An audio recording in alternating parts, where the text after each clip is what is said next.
Family, peace to the gods, peace to the earth. Y'all climb on in the building. Hallelujah. Y'all already see who's sitting at the right of me. My brother, my big brother, Malaki Maccabee. Peace to the God. How you feeling today, brother? Hey, man, feeling good. You know, man, good to be in the land of the living.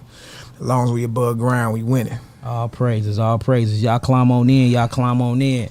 We wait till y'all climb on in. We're going to get everything started. Y'all see what we got on the board today. We talking about conflict and contradictions within the Bible / Torah / Pentateuch, Tanakh, whatever everybody want to, call it. Let's talk about it. We finna bring some things out today. Again, this is not to, get anybody out of the faith. This is not to, make fun of the Bible and nothing like that. We are here for knowledge and for spiritual growth, you know what I'm saying? And we really doing this and coming forth with all this information to show that we have been serving two gods. We have been mingling two gods. We've been mingling the God of death with the God of life. And, according to the pure Torah of Moses, we can't do that. According to the pure Torah of Moses, you can't serve two masters out. You got anything to say, Malaki Maccabee? Yeah, no doubt. All this is leading up to like the origin of your sacrifices. It's a lot of mealy mouth Negroes that's mad right now, and they're holding on to a dead Levitical priesthood. You know what I mean? And mad because of what we brought out last Thursday and how it's obvious conflict between the prophets, right, and what we call the priests. You got prophets saying the Most High never spoke to our fathers, nor commanded them in the day when we left Egypt concerning burnt offerings and sacrifice. But we got a law of sacrifice and burnt offerings, right? Then we're in that day. Well, okay, when we left Egypt, that was a major sacrifice according to what we read in Exodus. So what we point out is conflict. And the whole reason we point that out is because if you're not killing the flesh, you know what I mean, then you're definitely not eating the flesh. Facts. That's the whole point, you know what I mean? I know a lot of people think that, we saying put the Bible down and all that. No, we saying if you want to really deal with the true teachings of Moses or the true Torah that the Messiah came to restore to the people, then you must teach life out of the scriptures.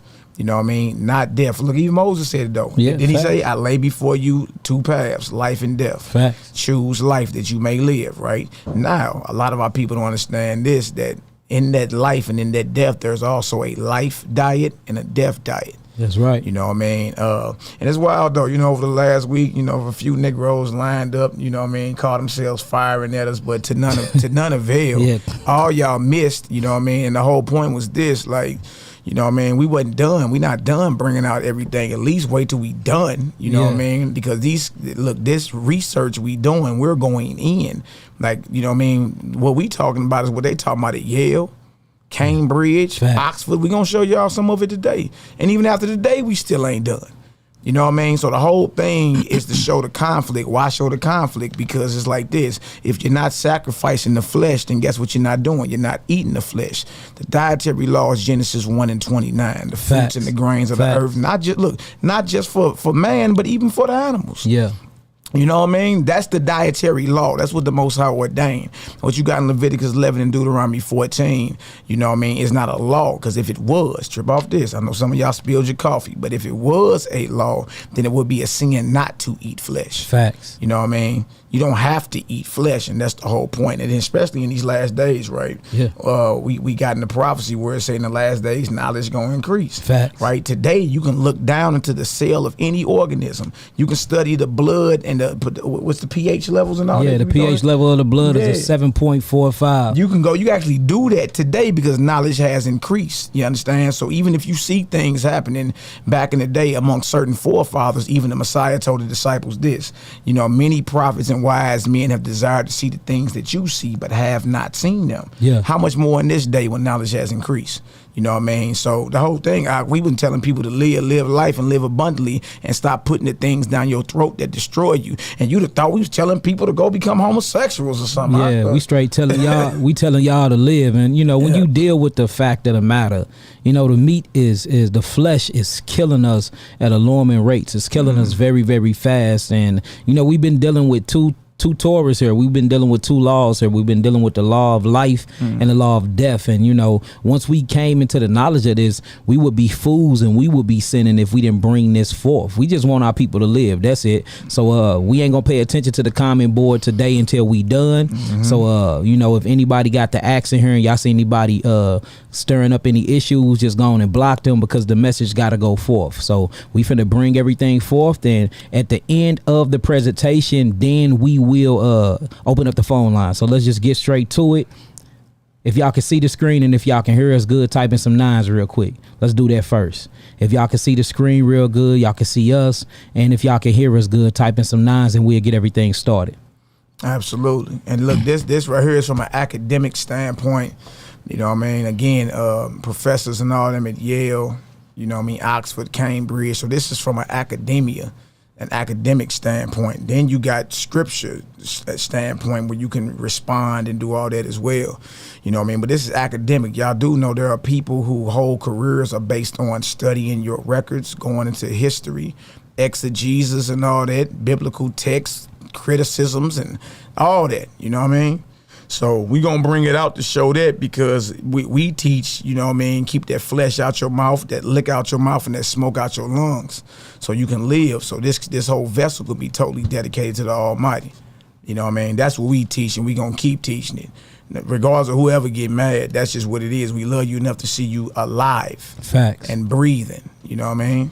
There it is. All right, so what we got going on first? All right, so we're going to start this. I want to start this off showing the lion pen of the scribes. I want to read this first, and then we're going to get into some other versions and everything of it, because, you know, people be like, they use the breakdown that we used to use and that we used to that we didn't taught for real. They use that breakdown and saying, well, the people were sinning, so it was like the prophets were scribing in vain because the words that they wrote didn't amount to nothing because Israel was sinning. And it's like, no, when you read this for what it is and you read it inside of its context, he was saying that the pen of the scribes, they dealt with it falsely, and they wrote lies, and they twisted lies, and they wrote lies into the Torah. That's what it says. So we're gonna read this first, and then we're gonna look at some other versions and see what it say as well. Hey, and just to say this real quick, that make all the sense in the world, because one of the Messiah's chief enemies were the scribes. Facts. Not just the Pharisees and Sadducees, but they're scribes. Facts. And scribes are in charge of writing down the precepts of what we call the laws of Moses and all that, and the interpretation. Yes, and the interpretation thereof. That's right. Jeremiah 8:8. How do ye say we are wise, and the law of the Most High is with us?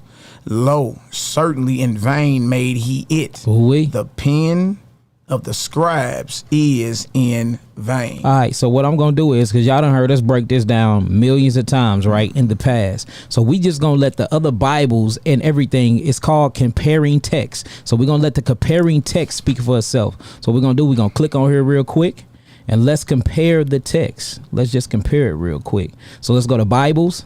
Now let's read. We're going to read every different version, and let's see what every different version say. This right here, okay, we just did the KJV, right? This right here is the NKJV. How can you say we are wise and the law of the Most High is with us? Look, the false pen of the scribe certainly works falsehood. So this shows you what it's saying. The false pen. If your pen that you're writing with is false, that means your pen that you're writing with is a lie. And it says certainly work falsehood. So the pen is a false pen, and that false pen is working falsehood. Well, what did the scribes create? What did the scribe was writing? They was getting words, and then they wrote it down and interpreted what the prophet said to them, what priest said to them, and then they scribed it into what today you would call your Torah, or what you would call your law. So what was they dealing with? The laws. What was they dealing with? The prophecies being written, interpreting them inside of the law. And it says it was a false pen that they was using, and they worked it in falsehood. But look, if y'all saying that that's not saying it, let's read another version. The New and Living Translation.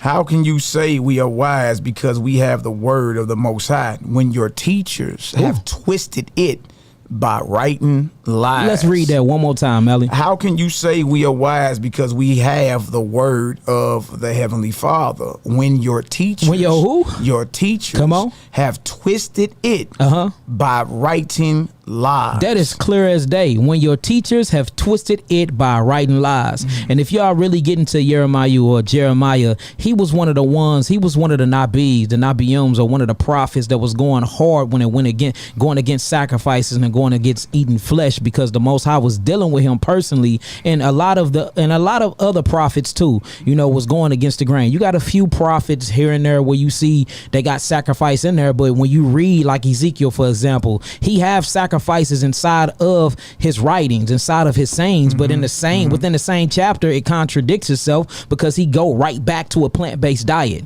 You know what I'm saying? And look, we have answers for all of that if y'all just be patient with us and go through this whole presentation with y'all. I'm pretty sure that this gonna blow y'all mind because it blew ours. So we see that that Jeremiah is stating that the false pens of the scribes was twisting teachings and writing lies in our Torah. Yeah, and then the crazy part is this has to come into play sometime in history. Yeah, Jeremiah is a prophet. He prophesies.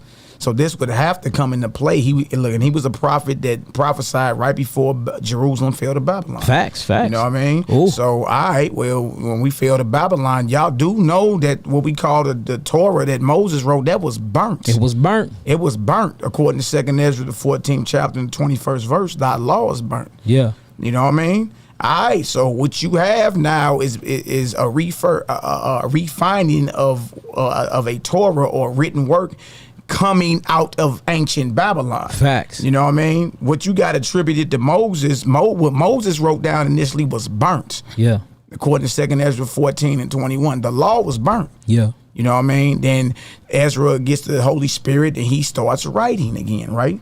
But down in 2nd Ezra 14:44, he wrote 204 books. That's right. What am it? There's only 5 books of your Torah.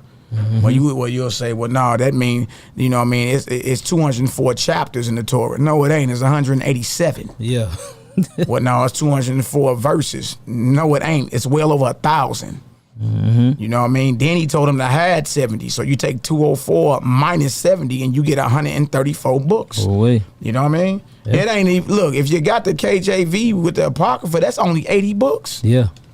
So something ain't adding up That's here. right. And everything we finna show and present today is proving that. Now look, let's just read the rest of these and then we're gonna get straight to the presentation. Okay, how can you say we are wise, NIV? How can you say we are wise for we have the law of the Most High when actually the lying pen of the scribes has handled it falsely? They've handled the law of the Most High falsely. So we see, look, every version we go to say the same exact thing, that the lying pens of the scribe dealt with the word falsely, dealt with the law falsely, and wrote lies into it. They tampered with it. You know what I'm saying? We not saying that. This is what Jeremiah saying, and with all the evidence that we're bringing forth today and everything that we brought forth last time said the same exact thing. All the evidence conclude that our scriptures have been in fact tampered with. I know y'all don't like that word, but look, that is what's been happening. So let's just keep reading. Let's read these last two. ESV, how can you say we are wise and the law of the Most High is with us? Hatawara. Yeah, hatawara is what they say. Speaking that pig Latin out here, man. And the law of the Most High is with us. But behold, the lying pen of the scribes has made it into a lie. Ooh, there you go again. Let's do one more. CSB, how can you claim we are wise?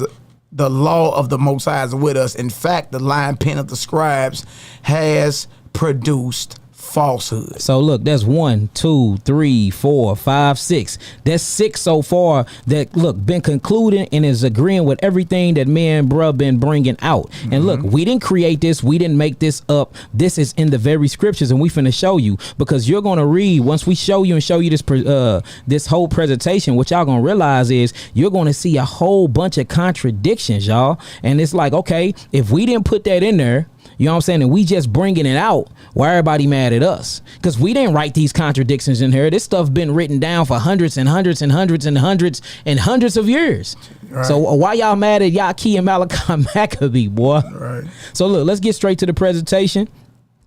And then at the end, like I said, at the end of the presentation, we open up the phone lines and we'll even answer some questions on the comment board. All we ask for y'all is y'all to be patient and y'all to bear with us while we get through there. We don't need none of y'all questions right now because we ain't answering them. So it ain't no part of y'all blowing up the whole comment board because we ain't gonna even answer them. So we letting y'all know that right now. Look, hear the whole matter and then we can talk when we done.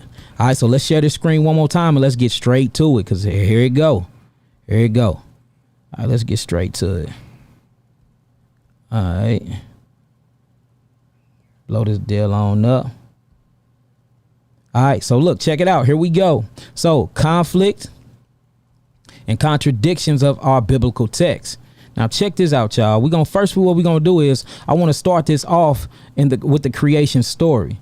You know, because this blew my mind, and I'm pretty sure it'll blow a lot of y'all minds too. So what I got here is the creation story. Now, what you're going to look at and what you're seeing around here with my marker at, you're seeing Elohim and you're saying Yahweh, right? Because there's a difference in what they call God in each different individual source or chapter. We're not the only people saying this. We've been peeped it, but now we have scholars, theologians. We have a lot of different people, academics that are talking about this thing. In fact, when you go to school for to be a theologian or to be a chaplain or to be anything that's dealing with the scripture, whether you're going to be teaching them from a pastor or a minister perspective, or whether you're going to be teaching it from a straight educational academic perspective, you have to learn these things at school.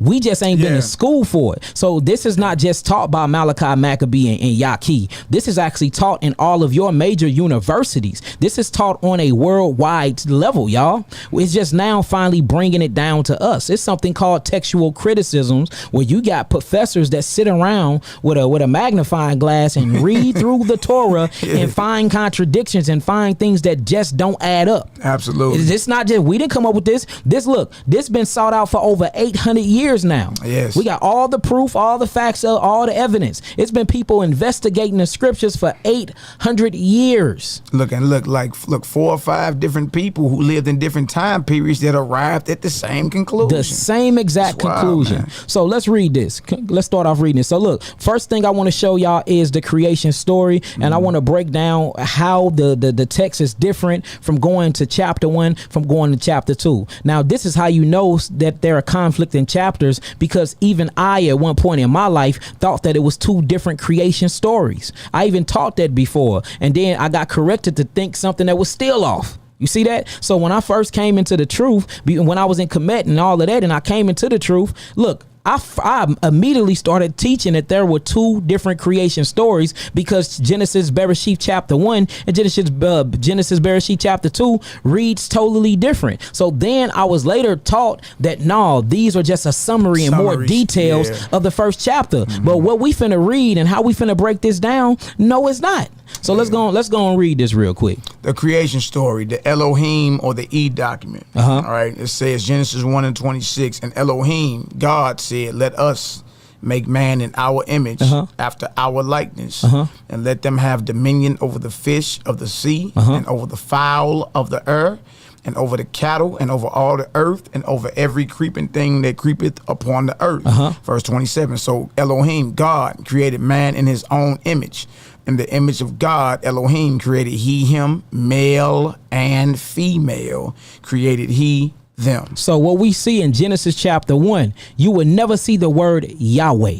You would never see the word Yod-Hey, Wav-Hey. You would never see the word Lord in Genesis chapter 1. So you would have to ask yourself, if this is the same writer in Genesis chapter 1, then why is it calling Yahweh, or who our creator, why is it calling him a different name when you go over to the next chapter? Even in the way that it explains who he is and how he creates. Notice when you look at this in Genesis chapter 1, it's speaking of God as in, somebody that's cosmic, that's up in the sky, that's not hands in with his creation. Notice it always said God said. That's right. God said. Yep. God said. God said. Like he's a high deity, and he don't want nothing to do with his creation when it comes to like being close and personal. Hands on. But when you get to Genesis chapter 2, we're going to read, they calling the God that's a totally different name, and then you're going to see God is starting to be more personal. You're going to see him shaping Adam from the dust of the ground. You're gonna see him blowing into Adam's nostrils. You're gonna see him picking Adam up and placing Adam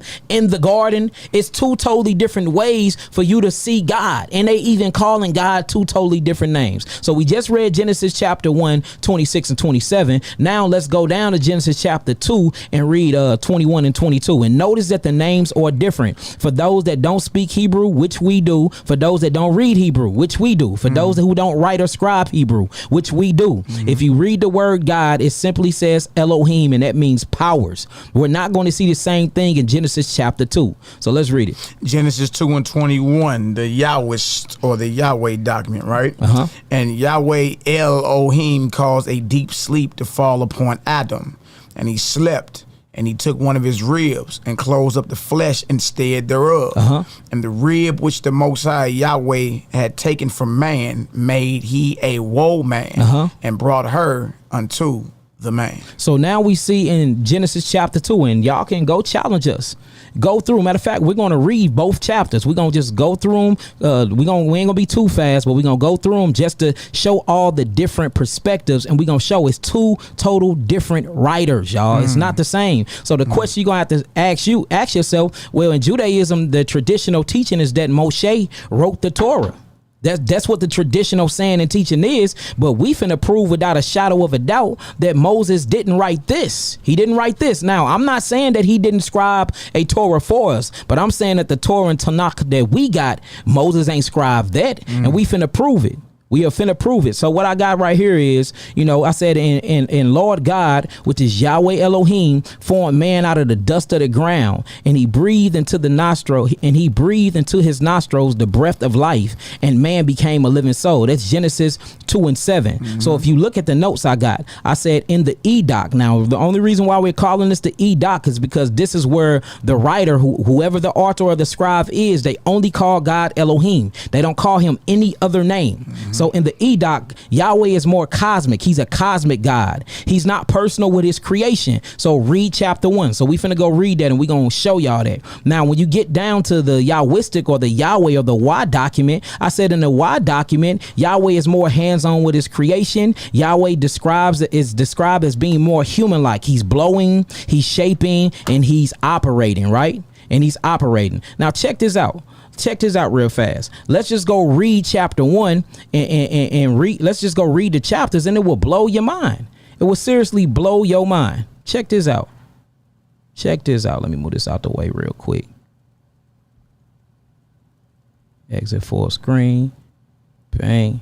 Now let's get it. Let's pull up this scripture. Where that scripture at?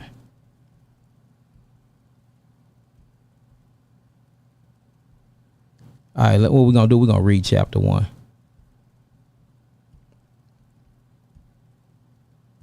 Chapter 1, verse 1. Let's get it, my brother. In the book of Genesis, Bereshit, chapter 1, verse 1. In the beginning, Elohim, God, created the heaven and the earth. So in the beginning, God, Elohim, created the heavens and the earth. And the earth was without form and void, and darkness was upon the face of the deep. And the spirit of Elohim moved upon the face of the water. See that? Now we got the spirit of God moving upon the face of the water. So whenever we read through this, it's like God is untouchable in the sense. It's like God is just over the creation. He didn't really want hands on in the creation. Now we're going to see him directly talking to Adam after he created him. But that is really like as far as he go. He had never put his hands in the creation. He would never be doing any type of blowing into Adam. That is only mentioned when you get into inside of chapter 2, but in chapter 1 he's more cosmic. Come on. Verse 3, and Elohim said, let there be light, and there was light. And Elohim saw the light that it was good, and Elohim divided the light from the darkness. And Elohim called the light day, and the darkness he called night. And the evening and the morning were the first day. Come on. Verse 6, and Elohim said, let there be a firmament in the midst of the waters. Let it divide the waters from the waters. You see that? So Elohim is just, he's a cosmic being, and he's speaking everything into existence. But when we get into Genesis chapter 2, look, the Most High straight hands on with the whole creation. And we got two different names. We haven't read the word Lord yet, have we? Not yet. So we see that this is even God is named totally different, showing you that the penmanship of the scribe is different. This couldn't have been Moses, because when we start reading and start showing y'all this presentation, you're going to see a bunch of different handwriting signatures, the way that they perceive who God is, the way that they call different landmass. They even interpretate stories different, like they remembered them wrong, or when the stories was passed down to the scribes, they either heard the correct story and they ain't like how it sounded and they changed it. But what we gonna see, we're gonna see the scribes literally working falsehood. That's what we gonna see. So the prophecy in Jeremiah 8:8 came to pass. It came to pass. It very much did. It came to pass. All right, let's get it. All right, verse 6, and Elohim said, let there be a firmament in the midst of the waters, and let it divide the waters from the waters. And Elohim made the firmament and divided the waters which were under the firmament from the waters which were above the firmament. And it was so. So, dude, is he called, do we see Yahweh anywhere? We do not see Yahweh. Only thing we see is Elohim. Come on. And Elohim called the firmament heaven, and the evening and the morning were the second day. Come on. And Elohim said, let the waters under the heaven be gathered together unto one place, and let the dry land appear. See, notice that. Now, notice he's speaking all these things into existence. He's not doing nothing physically, but in chapter 2, we're going to see a lot of physical work going on. We're going to see a lot of hands-on work going on. So either we have to admit that these are two different creation stories, or we're going to have to humble ourselves down, take ego out of the play, and say these are two different authors. And if these are two different scribes, then that means the traditional philosophy that we've been taught that Moshe wrote these things is a pure lie.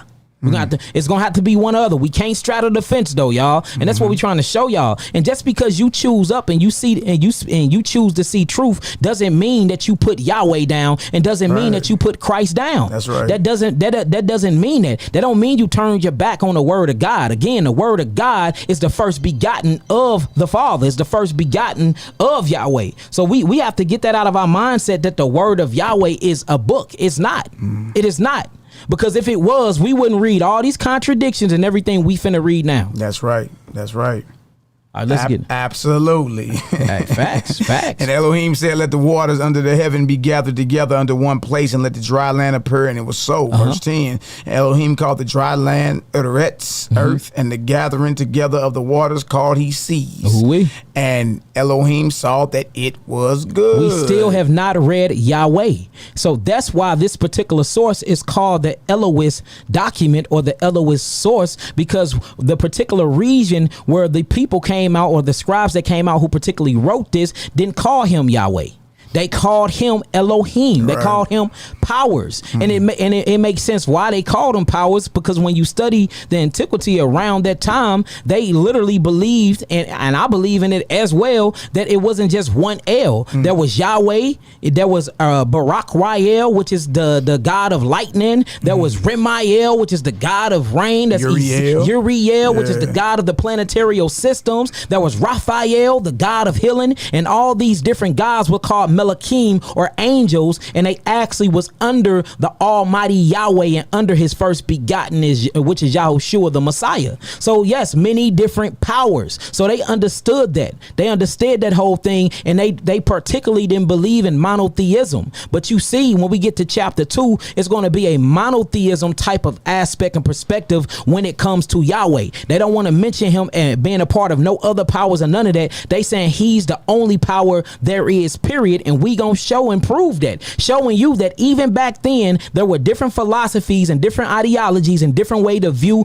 the scrolls when it came to different sects of all the 12 tribes of Israel. Absolutely. So it's been that's the truth. That's the truth, you know what I mean? Look, and if it wasn't the truth, it wouldn't have been all these different sects, you know what I mean? So you got the Father, and then you got all the powers that he created up under him that take heed to his command. Yeah. You know what I mean? But make no mistakes, they are powers. They are gods. Facts. They you know what I mean? They're up under the Heavenly Father, and they take heed to his command. Mikael, Raphael, Uriel. Yes. Barak Riel, like Barak Riel is the one of lightning. Now, some of y'all don't read the book of Enoch. That ain't our problem, but that's where you'll find the name, you know what I mean, of all these messengers, Malakim, or gods. And in certain instances, you will see where they will pray for these certain gods. They will pray for these certain gods. And we can pull that up too, showing you that it was different parts of Israel that believed in polytheism, and it was different parts that believed in monotheism. Absolutely. And these are facts, and it's all throughout the Torah. If we just slow down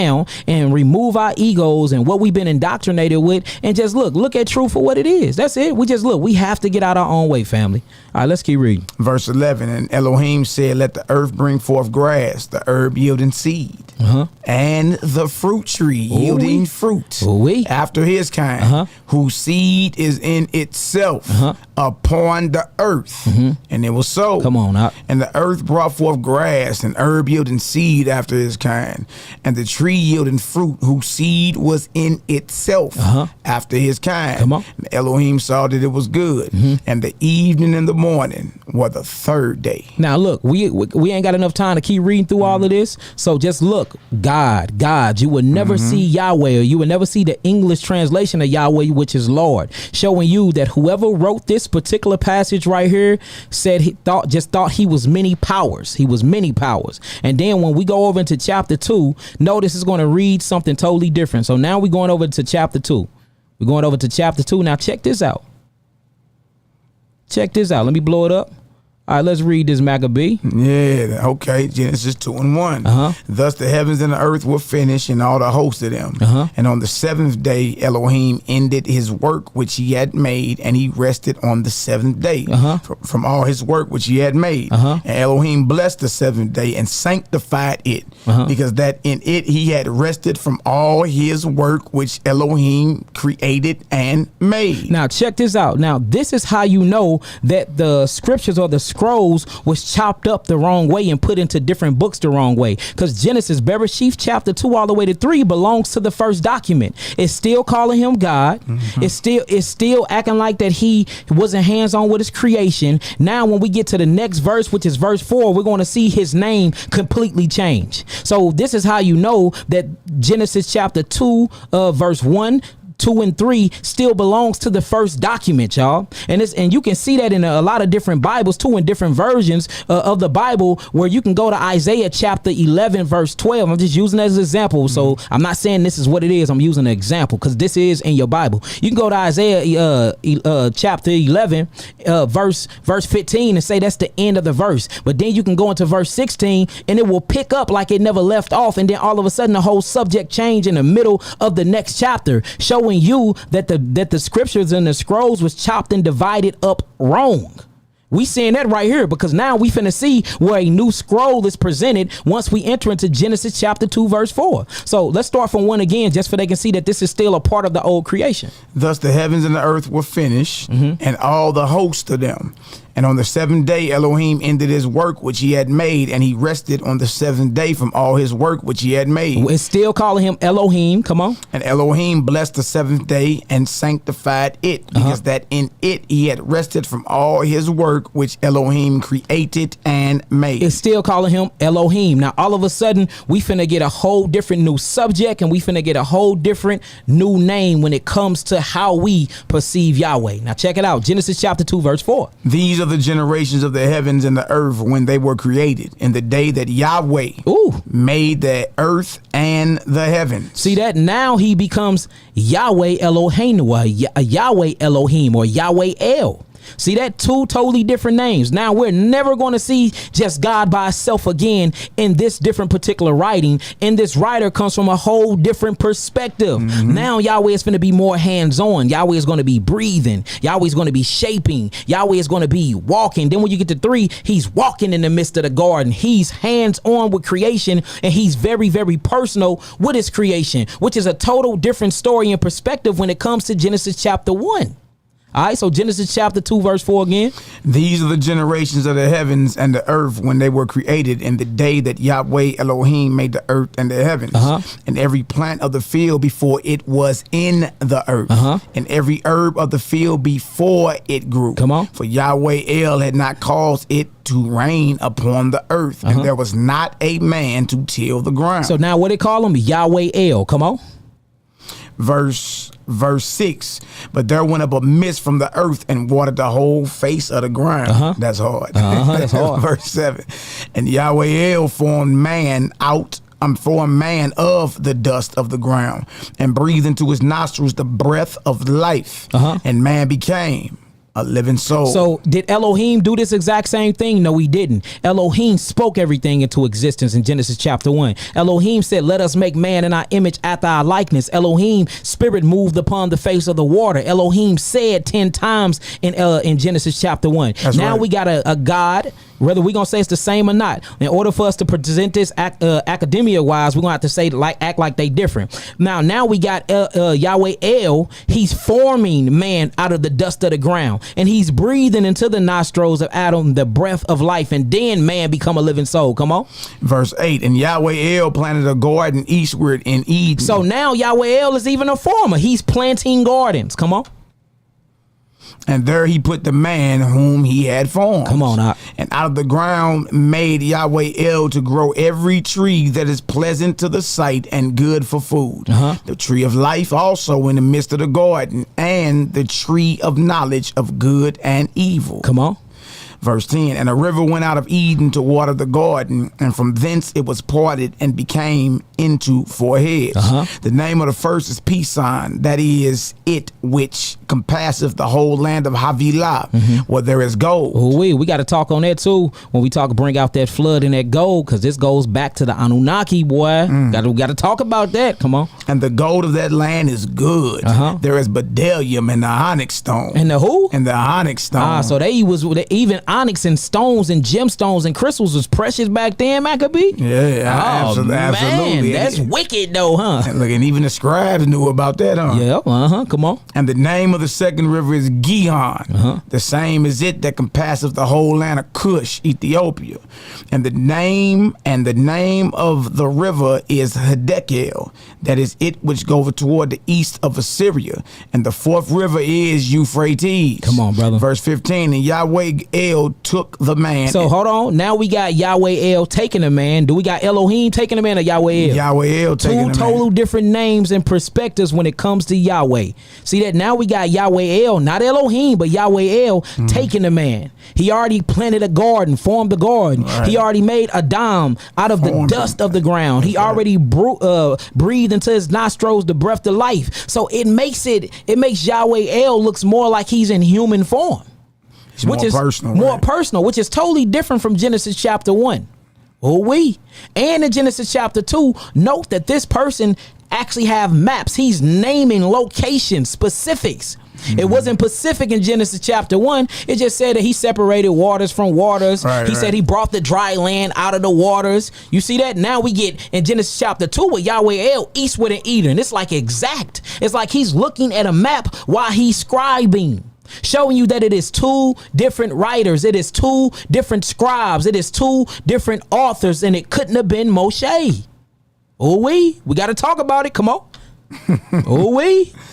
And Yahweh El took the man and put him into the Garden of Eden to dress it and to keep it. So he took man and he put him in the garden to dress it and to keep it. Now we even got 2 different actions he gave man, because in the first one he just told the man to have dominion over the fish and the fowls and dominions over the animals, right? Go forth, be fruitful and multiply. Now in Genesis chapter 2 we got the different God Yahweh El, and the reason why I'm calling it a different God is for academia, y'all. Right? And he got, look, notice what he's telling him. Now he's giving him a straight another job. He say, hey, look, go keep the garden, go dress the garden. So it went from dominion, and you know what I'm saying, to a lesser dominion, and now he got specific jobs and duties to get. So even the duties are a little different, showing you that the perspective of both creations had to come from 2 different mindsets, y'all. 2 different authors. 2 different authors. Talking about Genesis 1 and Genesis 2 are not written by the same author.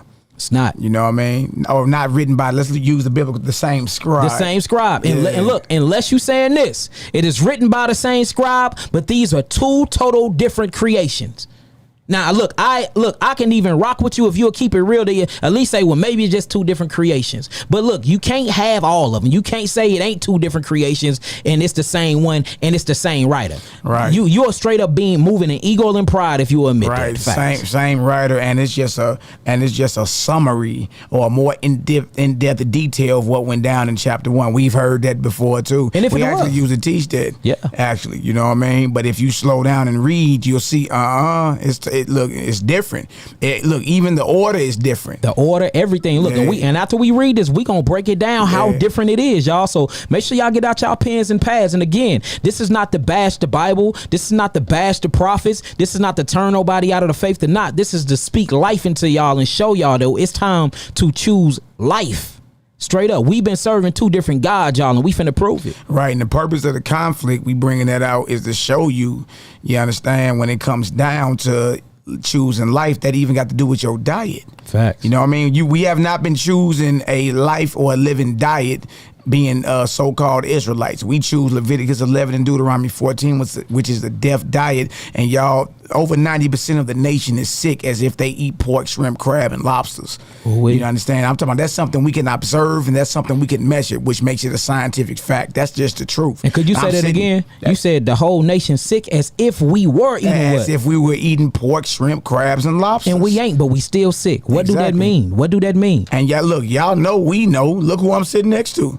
This the master herbalist. You can only imagine the phone call him and his team get.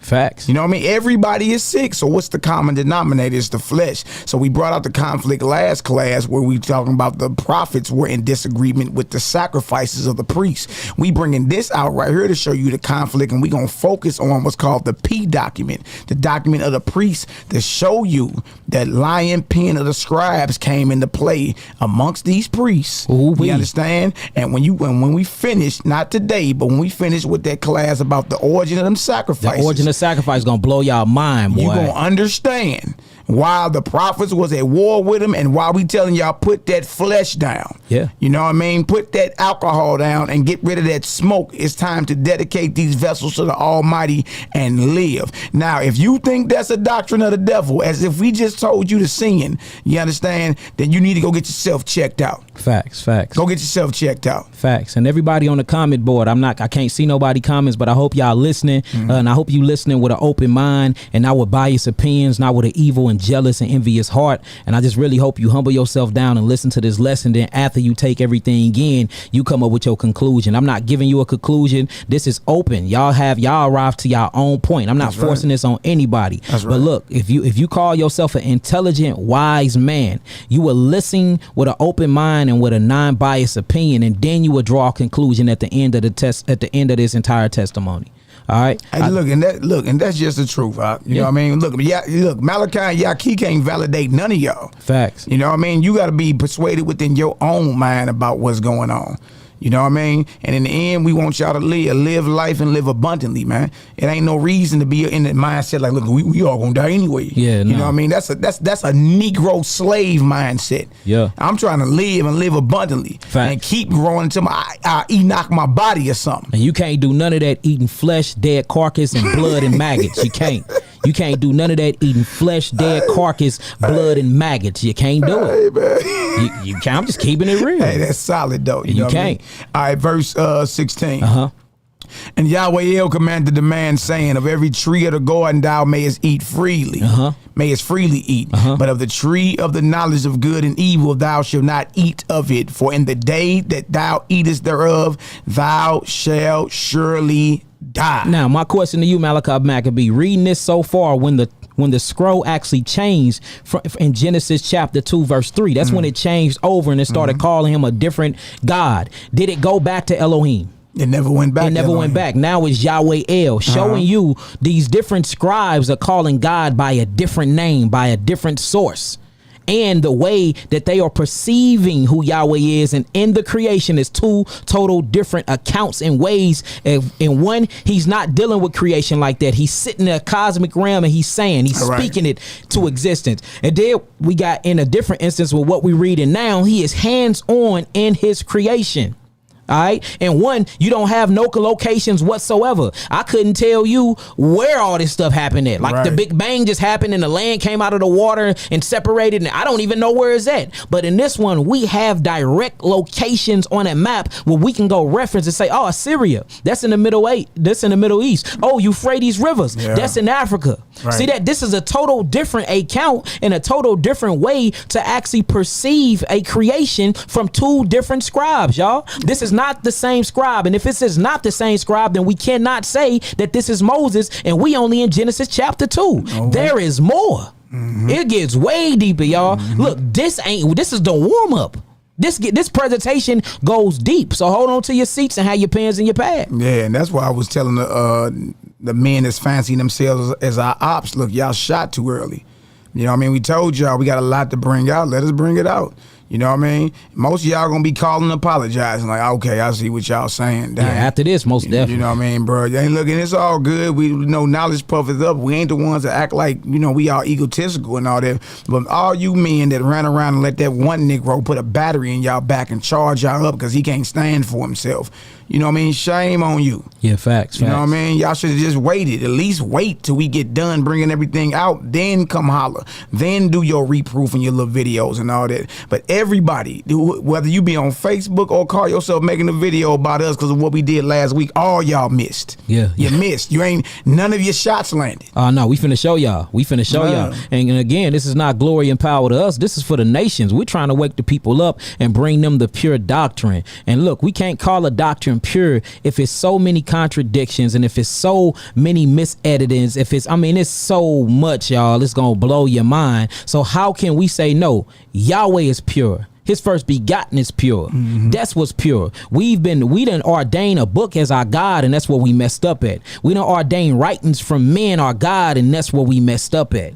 You know what I'm saying? That's what we messed up at. And let's keep it real. We all done did it. I done read something. I've been reading these contradictions for years and been looking straight over them, showing you how indoctrinated and how enslaved I was. You see that? We have to come to the conclusion that maybe, just maybe, we've been given lies and Satan have integrated himself in our book, because that's exactly what he did. And look, we not just gonna talk about it, we gonna show and prove you. Look, we gonna show and prove it. Satan done written himself all through these laws, y'all, and we gonna show y'all. Let's get it up. And look, he used the lion pen of the scribes to do it. You know what I mean? Just what it is. We still reading? Or you yeah, we still reading. All right, verse 17. But of the tree of the knowledge of good and evil, thou shalt not eat of it. For in the day that thou eatest thereof, thou shalt surely die. And Yahweh said, it is not good that the man should be alone. I will make him an help meet for him. And out of the ground, Yahweh formed every beast of the field. So out of the ground, Yahweh did what? Formed. See that? We see him making and doing everything with his hands once again. Let's just read this and we're going to get more to the presentation. And out of the ground, Yahweh formed every beast of the field and every fowl of the earth, and brought them unto Adam to see what he would call them. And whatsoever Adam called every living creature, that was the name thereof. All right, let's get it. Let's go back to this presentation. Let's get back to this prayers. Let's get it. All right, so let's get back to this real quick. Let me blow this back up. Matter of fact, I'm gonna start it back here. Let's get it going, y'all. Look, y'all look, listen to this. This stuff is finna blow y'all mind. So we already talked about that part.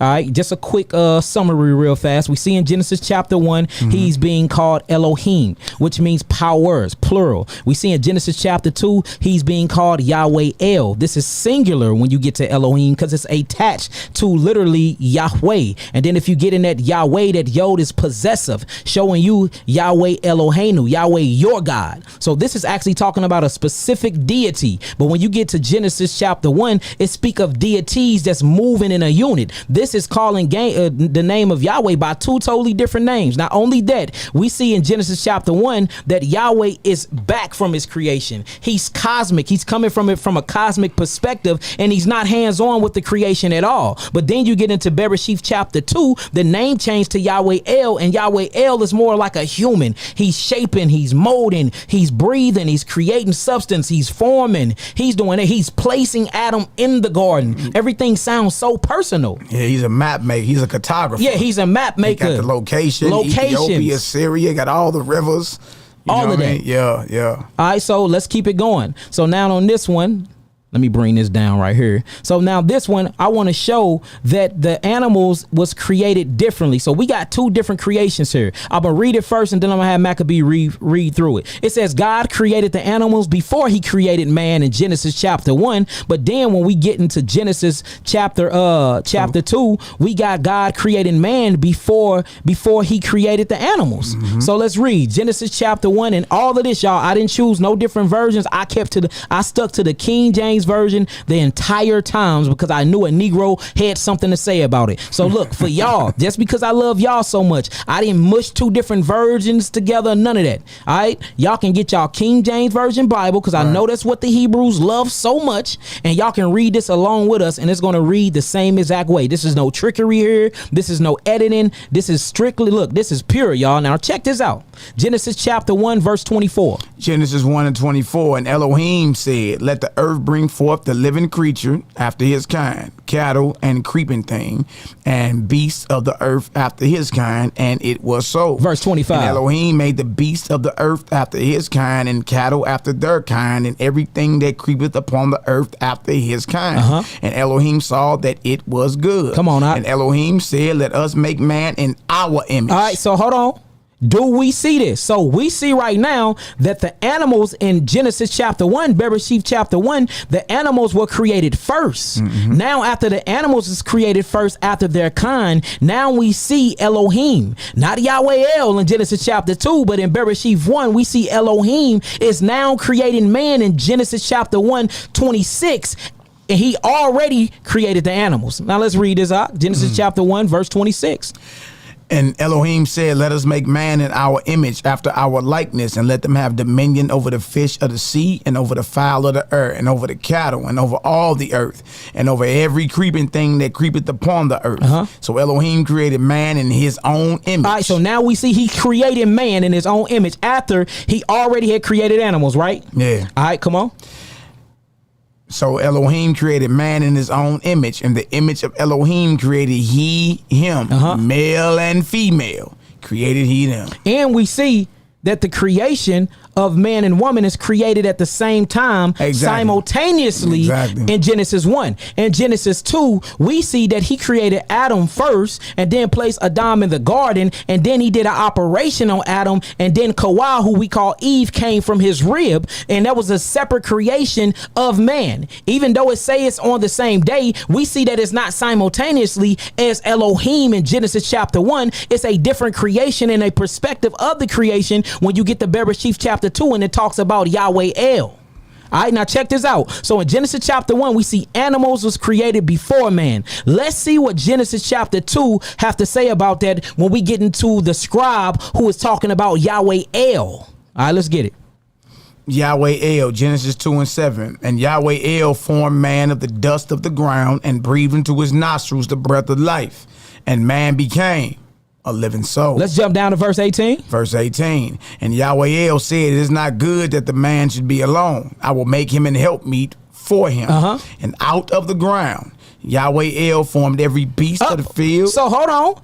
In the first creation, we see that the beast of the field was created first in Genesis chapter 1, verse 24. Let me read it. And God said, let the earth bring forth the living creature after its kind, cattle and creepy thing, and the beast of the earth after its kind. And it was so. And Elohim made the beast of the earth after its kind, and cattle after its kind, and everything that creepeth upon the earth after its kind. And Elohim saw that it was good. And Elohim said, let us make man in our image, after our likeness, and let them have dominion over the fish of the sea, and over the fowl of the air, and over the cattle, and over the earth, and over every creepy thing that creepeth upon the earth. So God, Elohim, created man in his own image. The image of God created he him, male and female created he them. And that shows y'all too.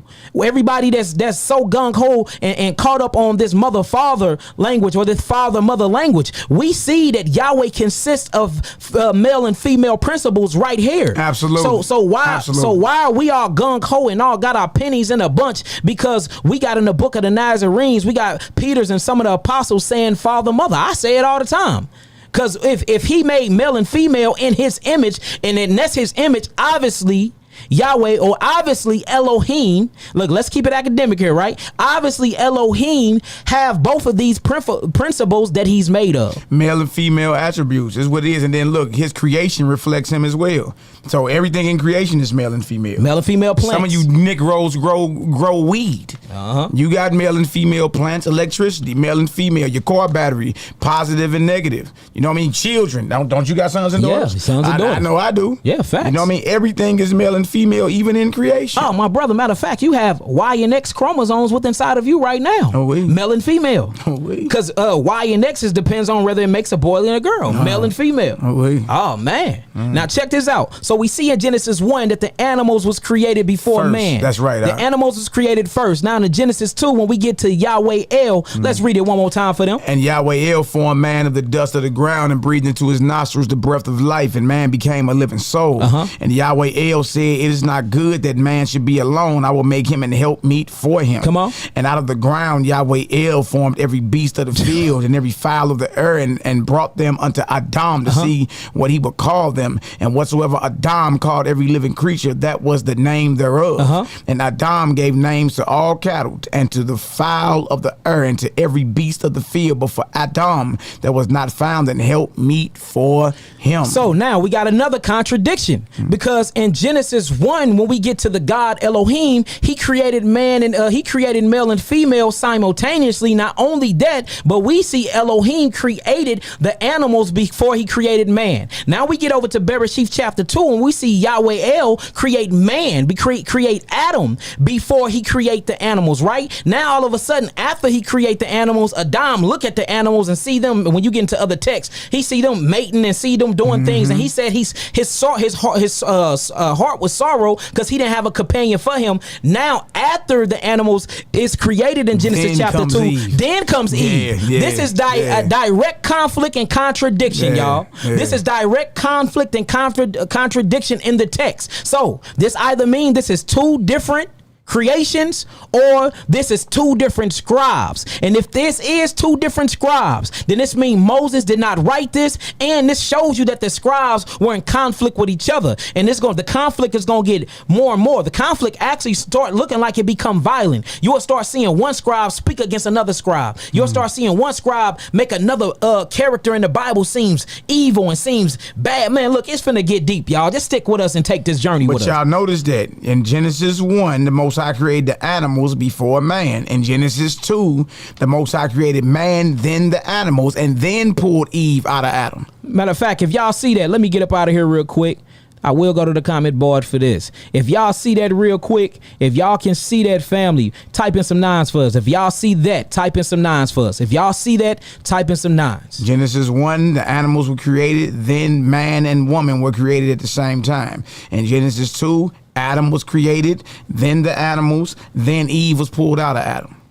All right, if y'all see that, type in some nines, and then we're going to get back to it, because it gets way, way, way more deeper than this, y'all. And again, this is not us having a piss contest. This not us trying to sound like scholars. This not us trying to piss on the Bible or make the Bible look bad. This is us bringing truth out, because we have been serving two different gods, thinking that we've been serving a God of life, but we really been serving a God of death. Hey, look, and y'all, this same conflict even was in the Messiah's day. One of his chief adversaries were the scribes.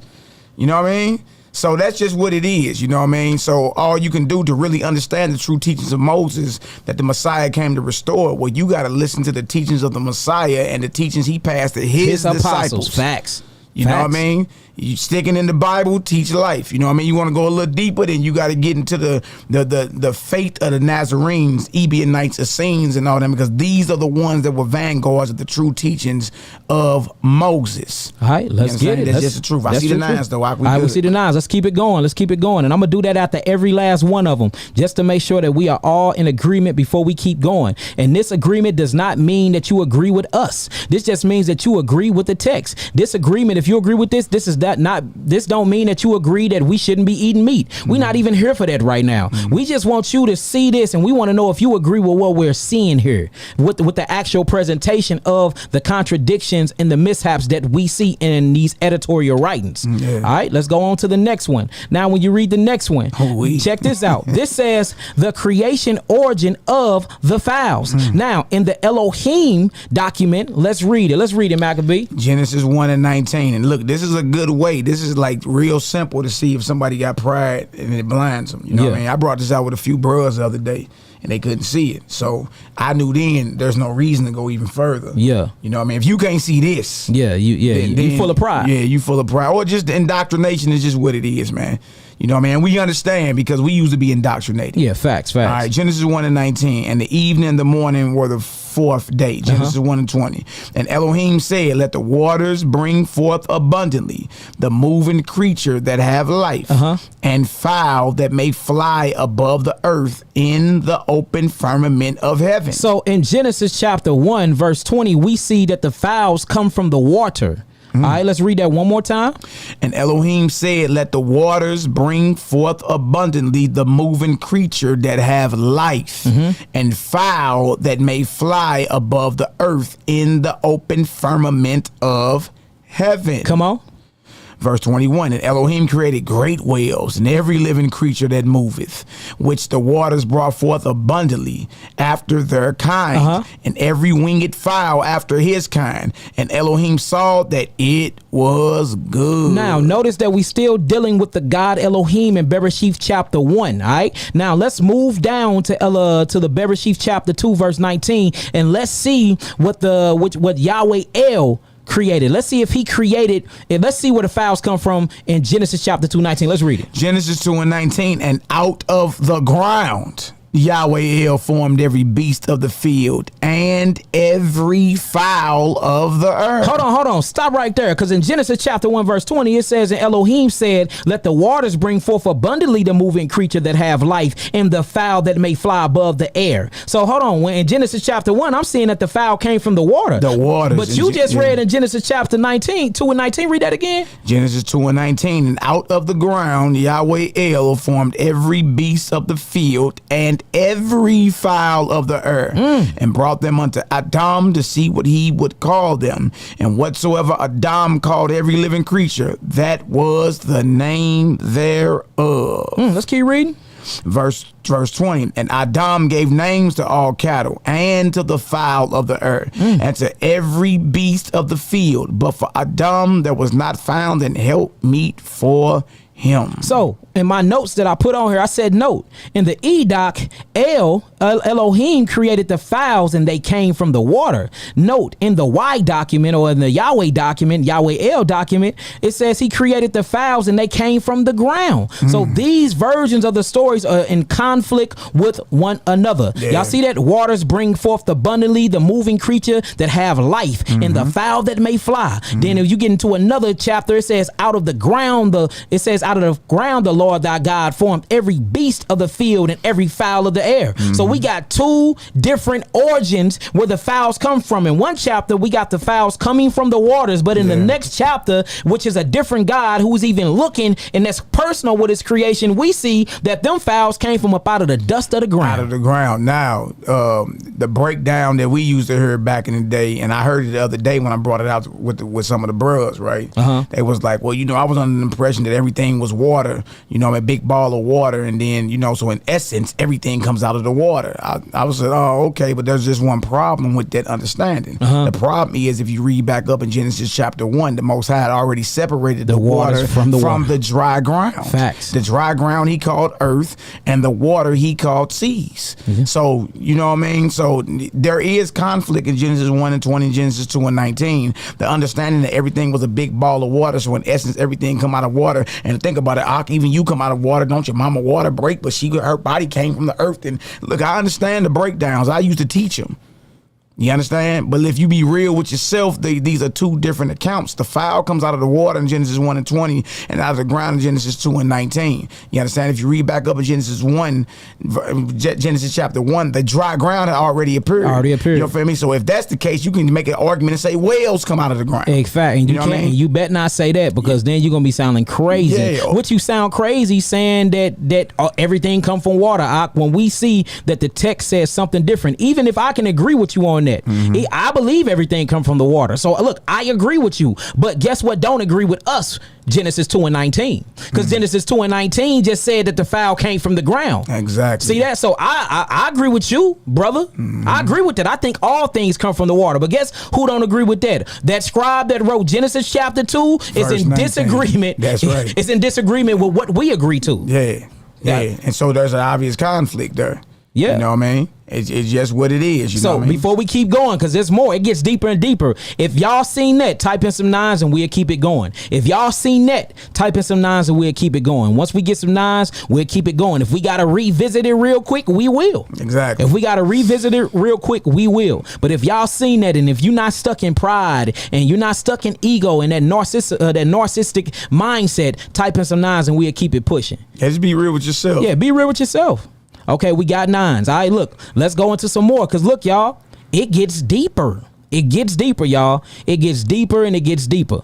All right, let's keep it going. And again, we're not telling you to put the Bible down. There is life in the Bible. There is life in the Bible, right. But it's a whole lot of death in there too. And what we saying is, since we know it's contradictions and we know that the pens lied and they wrote falsehood in it, let's not teach the lies. Let's not teach the death. Let's teach the life thereof up out of the book. That's right. What we saying. We're not telling you to put the Bible down. The Bible changed my life. Why would I tell you to put something down that changed my life? I've been locked up. I've been stabbed. I've been shot. I've been on my deathbed plenty of times. That Bible revived me, brought me back to life. So why would I tell you to put it down? I'm just saying, once you arrive to a new point and you level up in the spiritual realm and you see that, look, it's been the devil working the whole time, why would I keep teaching y'all the death out of it? I can't do it. I can't do it. Can't do it. I can't do it. I gotta show y'all the truth. So, because at first we weren't even gonna bring this out because we like, man, a lot of people might fall out of the faith once they see all the contradictions. So we said, you know what, we gotta bring it out, but let's put out some disclaimers first and let's just take it slow and be patient with the people and show them, look, we ain't gonna tell you to put down the Bible and not give you nothing else. We not even saying put down the Bible. We just saying speak the life out of the Bible, because the death that's in that Bible and these laws and all these sacrificial laws, they was put in there by the lion pens of the scribes, and the priests had an agenda, and we can prove it. We can actually prove it. We not just speaking of these things. This is not just us blurting out something to a whole community and misleading y'all astray. We would be false if we sat up here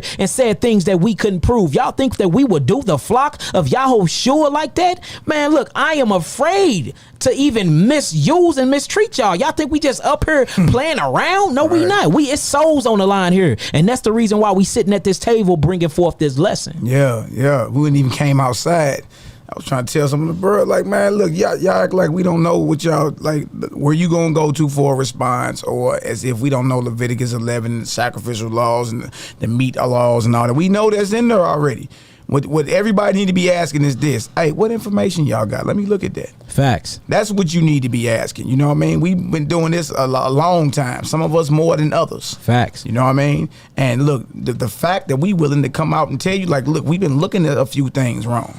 You know what I mean? That shows that the pride and ego ain't on this part. Facts. It ain't on this part. We love, you know, tell you, hey, look, we've been going, like, you know what I mean? We've been going the wrong direction. You ever been on a road trip and the nigga on the back seat, you know what I mean, know the directions or whatever, and you done passed up 10 exits. Don't say nothing to you. You done passed up 10 exits. I thought you was going another way, I thought you had your own way. Man. You should have said something. Why you ain't say nothing, man? Yeah. We about 3 hours out the way now because you ain't want to say nothing. Yeah, we ain't that. Yeah. We ain't that.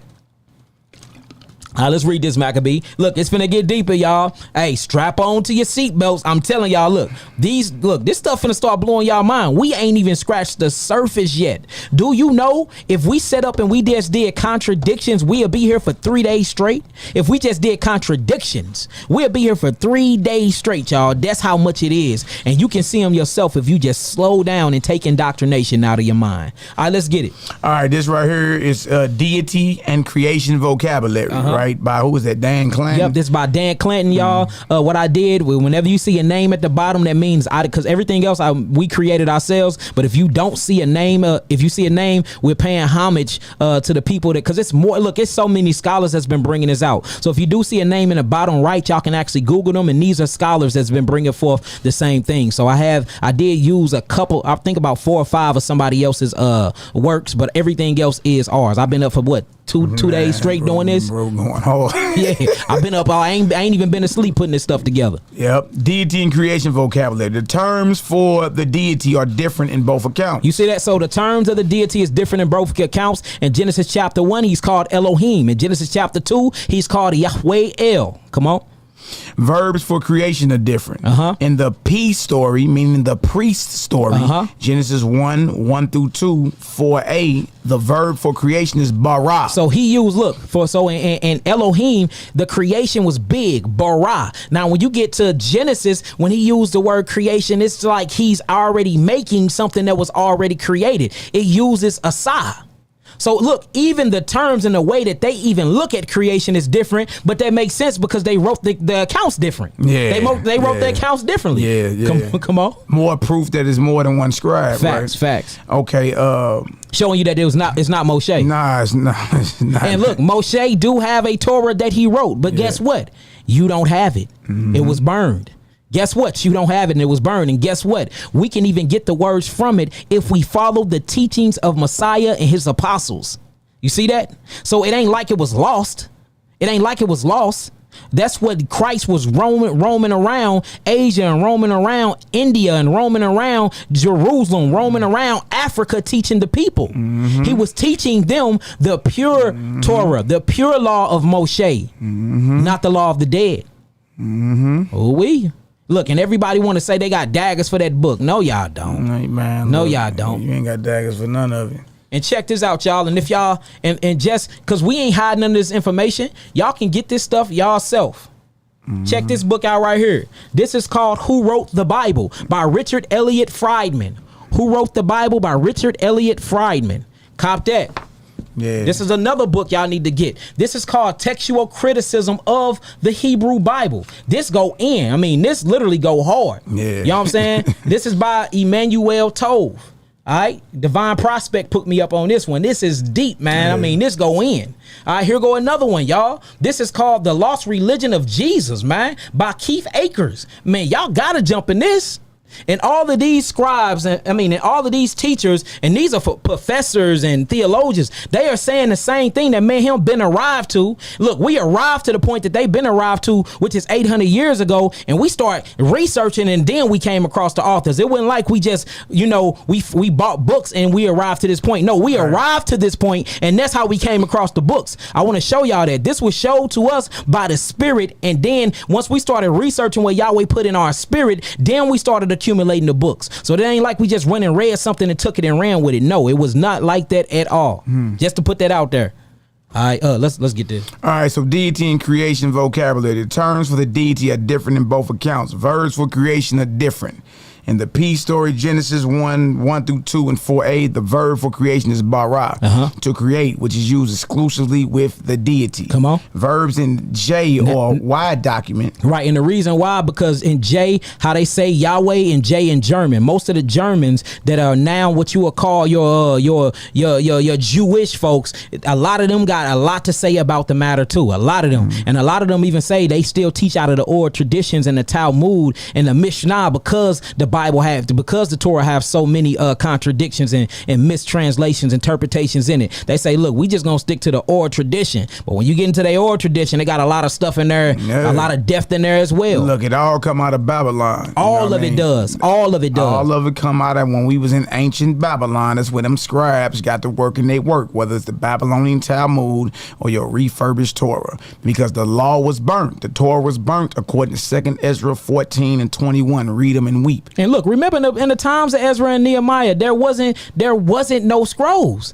And that's the reason, that's where you see Urim and Thummim start coming in, that they casting lots to reveal the word of God. Remember when they started doing Urim and Thummim to reveal the word of God, because they didn't have a word to reference. That's the reason why they started doing all those things. All you got to do is line this stuff up. And look, we even got the timeline for y'all. So once we go through this, we're going to show y'all timelines and everything. We really took our time with this. All right, come on with it, big bro. All right, right here. Verbs in J or the Y document are more common. The first instance of creation, chapter 2, verse 4b in the J account, Genesis 2:4-3:24, is articulated by the verb asa. So in one verse, when you get to Elohim, he say creation is bara in Hebrew. But when you get into chapter 2 with Yahweh El, he say asa, which means what? To make or do. An extremely common verb. The second verb used in 2 and 7 is yatzor, meaning to form or shape as a potter or artisan. Another common verb. Showing you that these two scrolls and these two writers view the creator in two total different aspects. One seemed like he couldn't be touched. He was cosmic. And the other one seemed like he was in human form. And he was very close and personal with Adam and Kawah, which is Adam and Eve. All right, we're going to go to the next slide. Now, the next slide, we're going to get into the gender vocabulary. Check this out, y'all. Gender vocabulary. The terms for gender identification are different in both stories. We talking about Genesis 1 and Genesis 2, right? The P or the priest account uses uncommon words for male and female. Zakar for male, which can also mean a male animal. CF Exodus 12 and 5. And Nekwava for female, which can also be used for female animals. CF Genesis 6:19. In contrast, J or the Y, Yahweh, uses more common terms. Ish for man. See that? So when you see man in there, it's Ish. And then when you see woman, it's Isha. But then you go into different accounts of the same scribe. They using Nakava or they using Zakar. See that? Even the vocabulary and the way that they use Hebrew is different. Even the language is different, y'all.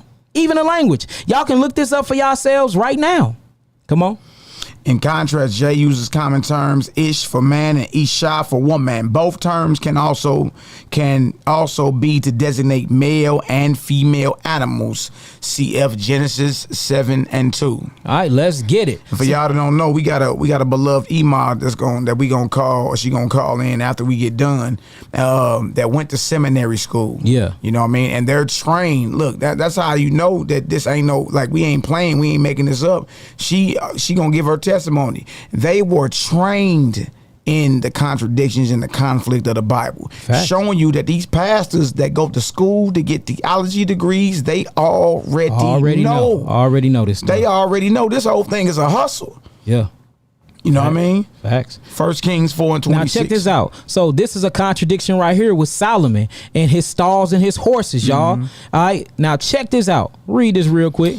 1 Kings 4 and 26. And Solomon had 40,000 stalls of horses for his chariots and 12,000 horsemen. That's 1 Kings 4 and 26. Let's read the same thing in 2 Chronicles 9 and 25. 2 Chronicles 9 and 25. And Solomon had 4,000 stalls for horses. So hold on. In 2 Kings chapter 4 verse 26, we see that Solomon had 40,000 stalls of horses for his chariots. But when you get to 2 Chronicles 9 and 25, Solomon had 4,000 stalls for his horses and chariots. Right. So now we see the difference, y'all. So we cannot act like that the scribes was not messing up, or they just wanted to change things, or they wanted to be like, hold on, I wanted to make it sound bigger. I'm gonna put 40 on there because I'm after the tribe of Judah. And you will see that. You will see people, scribes from the tribe of Judah, be trying to trump the scribes that was in the northern tribes. In the northern kingdom, it was straight, look, northern kingdom scribes banging against southern kingdom Judite scribes. I mean, banging. Two total different accounts, putting down the northern tribes, lifting up the Judites, lifting up David, lifting up Solomon. But then you would get a Elohis from the northern tribe. He'd make David seem bad. David committed murder. David committed adultery. David didn't, you know what I'm saying? But then you'll read from a Judite out of the southern kingdom, which is what David's from. They like, look, he had a repentant heart. He had a heart like Yahweh.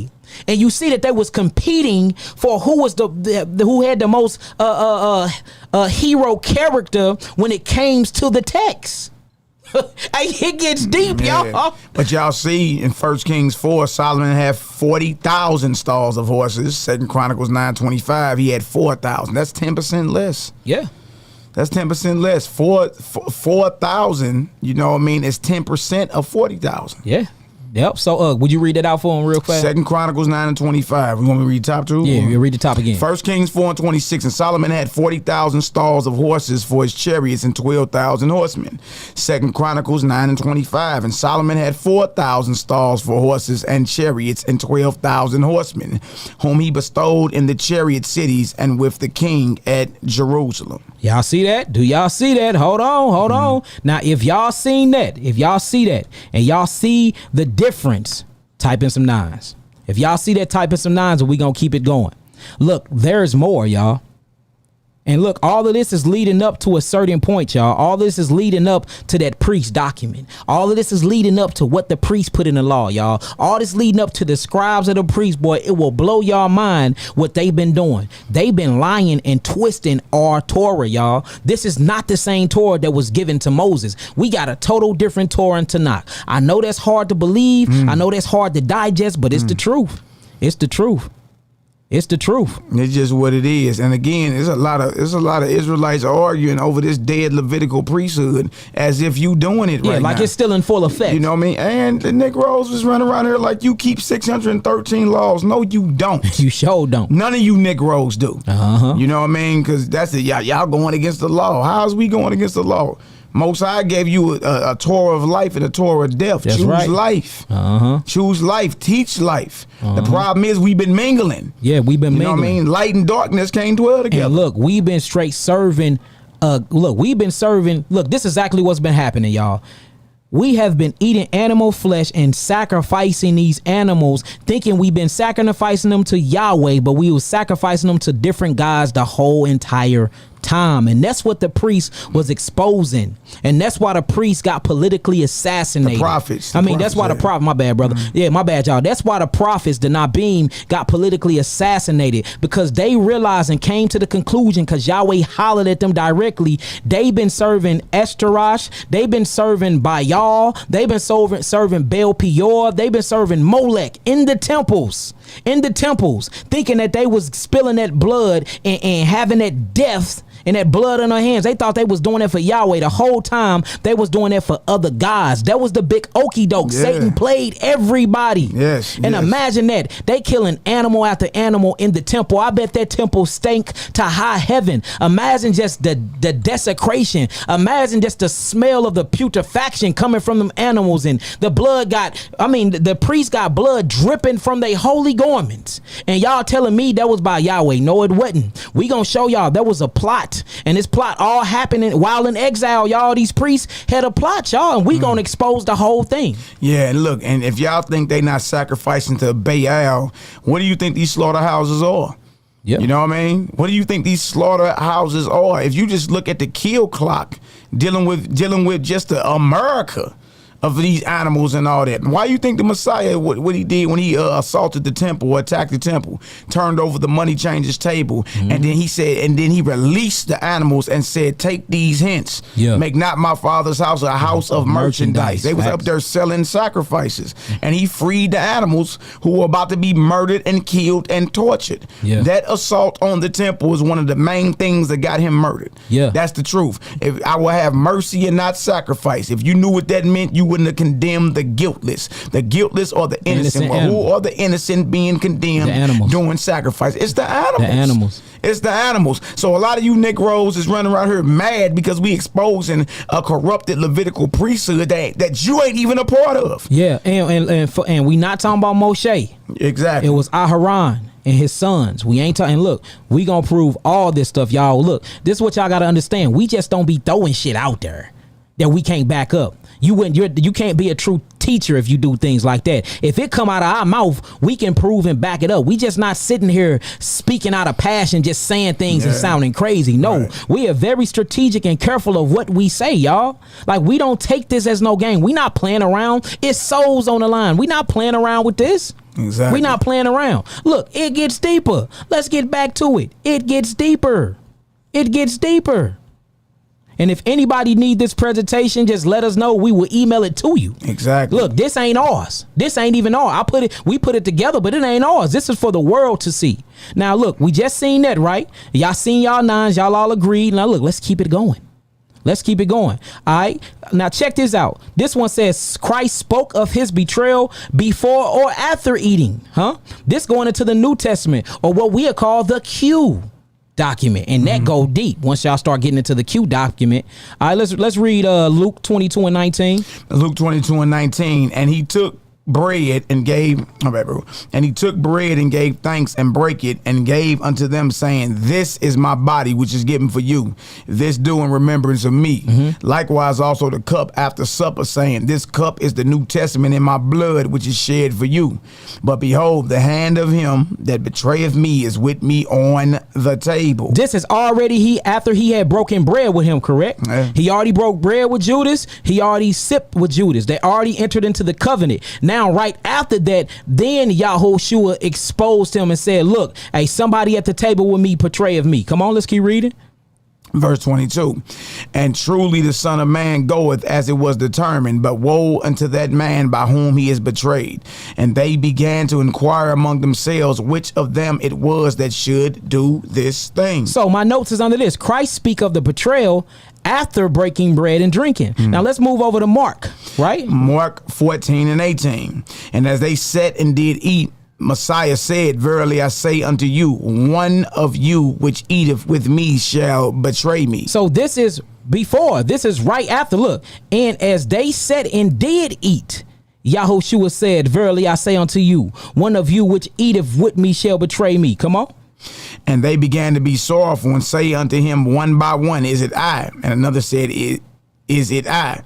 And he answered and said unto them, it is one of the 12 that dippeth with me in the dish. Oh, come on. The Son of Man indeed goeth as it is written of him. But woe to that man by whom the Son of Man is betrayed. Good were it for that man if he had never been born. All right, so look, now we see Christ speaks of the betrayal before breaking of the bread and drinking. Come on. Verse 22, and as they did eat, the Messiah took bread and blessed and brake it and gave to them and said, take, eat, this is my body. And he took the cup, and when he had given thanks, he gave it to them, and they all drank of it. And he said unto them, this is my blood of the New Testament, which is shed for many. Now check this out. It gets deeper. So Messiah speaks. What happened? So look, check this out. So on this one, you see, and he took the bread and he gave thanks, and they break it and they gave unto him, saying, this is my body which is given for you. This is my remembrance of me. Likewise this cup. And it says that the New Testament in my blood which is shed for you. But so why they did that? They already eating and drinking. Why they did that? They already done did their communion. Right. Now he's saying, look, somebody done betrayed me. But when we read it right here, it says, as they sat and they did eat. You see that? As they said and they did eat, said Jesus. Jesus said, verily I say unto you, one of you which eateth with me shall betray me. So he speaks of the betrayal in Luke 22 after breaking bread and drinking. And then he speaks of the betrayal before breaking bread and drinking in Mark the 14th chapter. But look, it gets even deeper though. Once we go to the next one, I mean, everything is different. Dang, I got to scroll wrong. Once we go through this scroll, we gonna get back to that, because even the way Judas with the shekels, it said that he threw the shekels at the priest's feet. But then in another one, it says that he bought a field with the shekels, and his guts burst from him. Right, I seen that a while back. Boy, so the whole from the eating all the way to when Christ was captured and the way Judas died is totally different. I got the stuff mixed up, y'all, but we gonna get it. It's still gonna come out. If y'all can hear us good, give us a 7. Give us a 7 up in the room.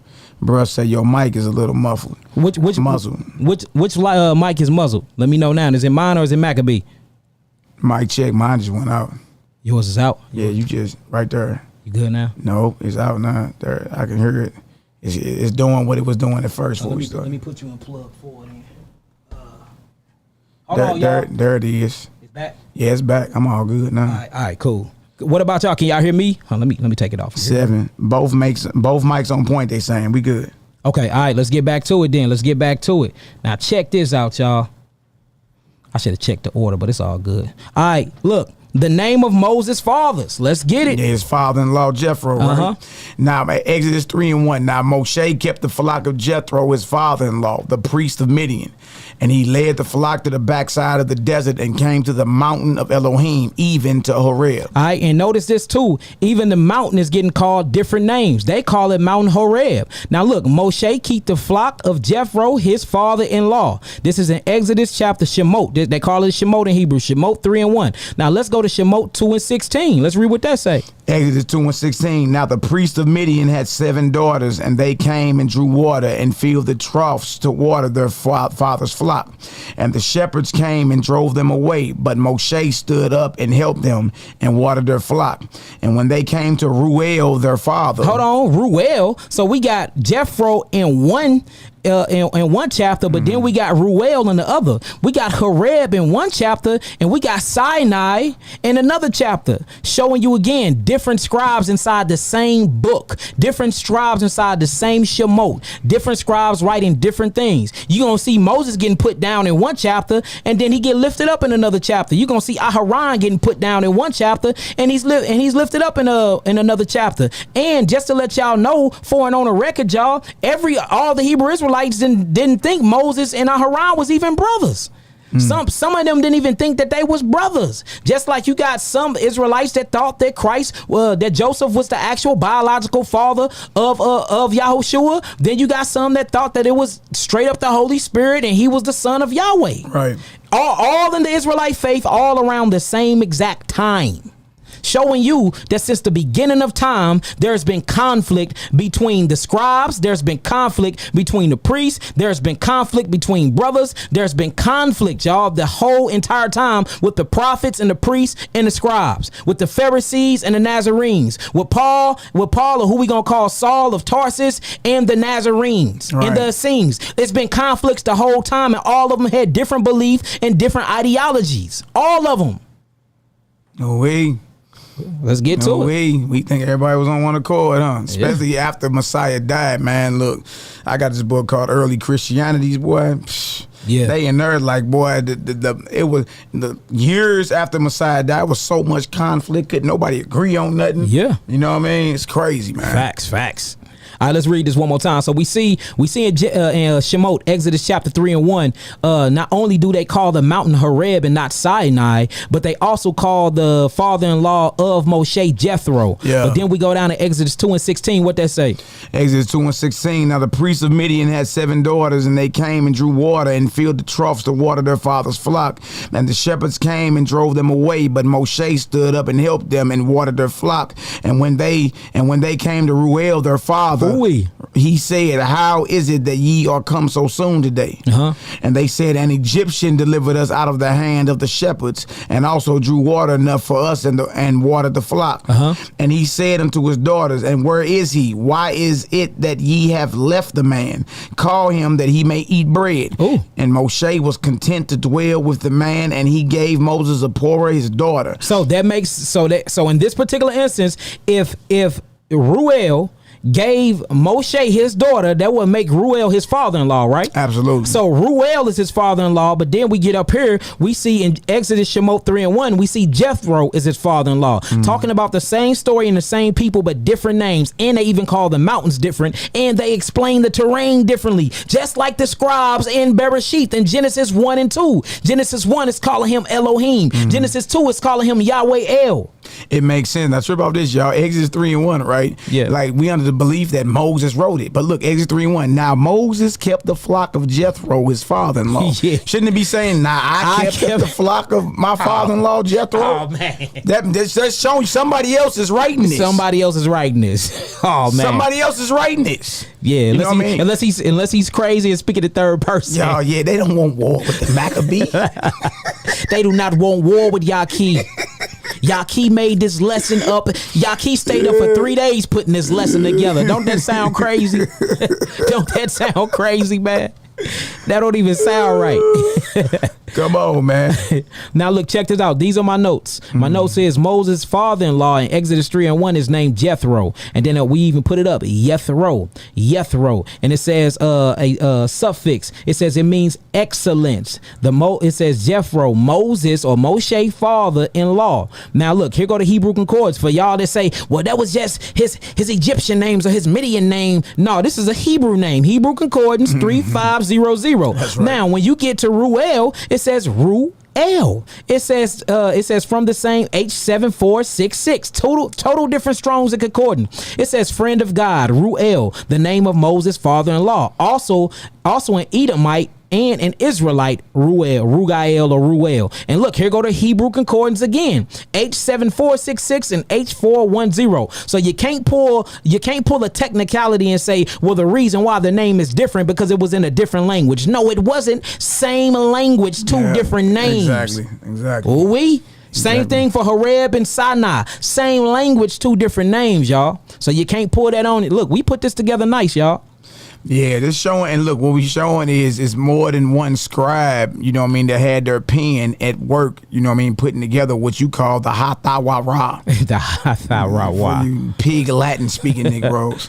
Or the Torah, you roll your R's. Obviously, if you just slow down and read, you know what I mean, there's more than one scribe.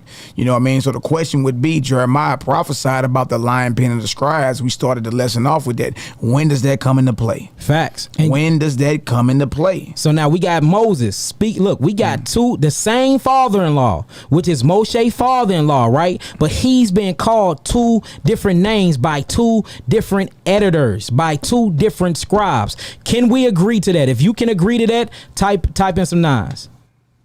Absolutely. Makes sense, man. I ain't gonna even respond. I said I wouldn't. But look, we just went and looked up Jethro in the Hebrew. Is a Hebrew concordance and lexicon number for it. That's a Hebrew name. Jethro. That's a Hebrew name.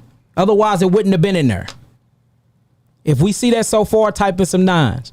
Y'all don't let these devils get up here on here and stray y'all away. We proving all things and we pulling everything out. Absolutely. Do not let these devils get on here and misfire and have y'all thinking differently, y'all. Exactly. It's all here. If y'all seen that, type in some nines and we'll keep it going. And look, y'all, it gets deeper. There's plenty of nines over here. All right, let's get it. All right, look, let's go back to it then. Let's get back to it. Now check this out. Let me move this out the way real quick.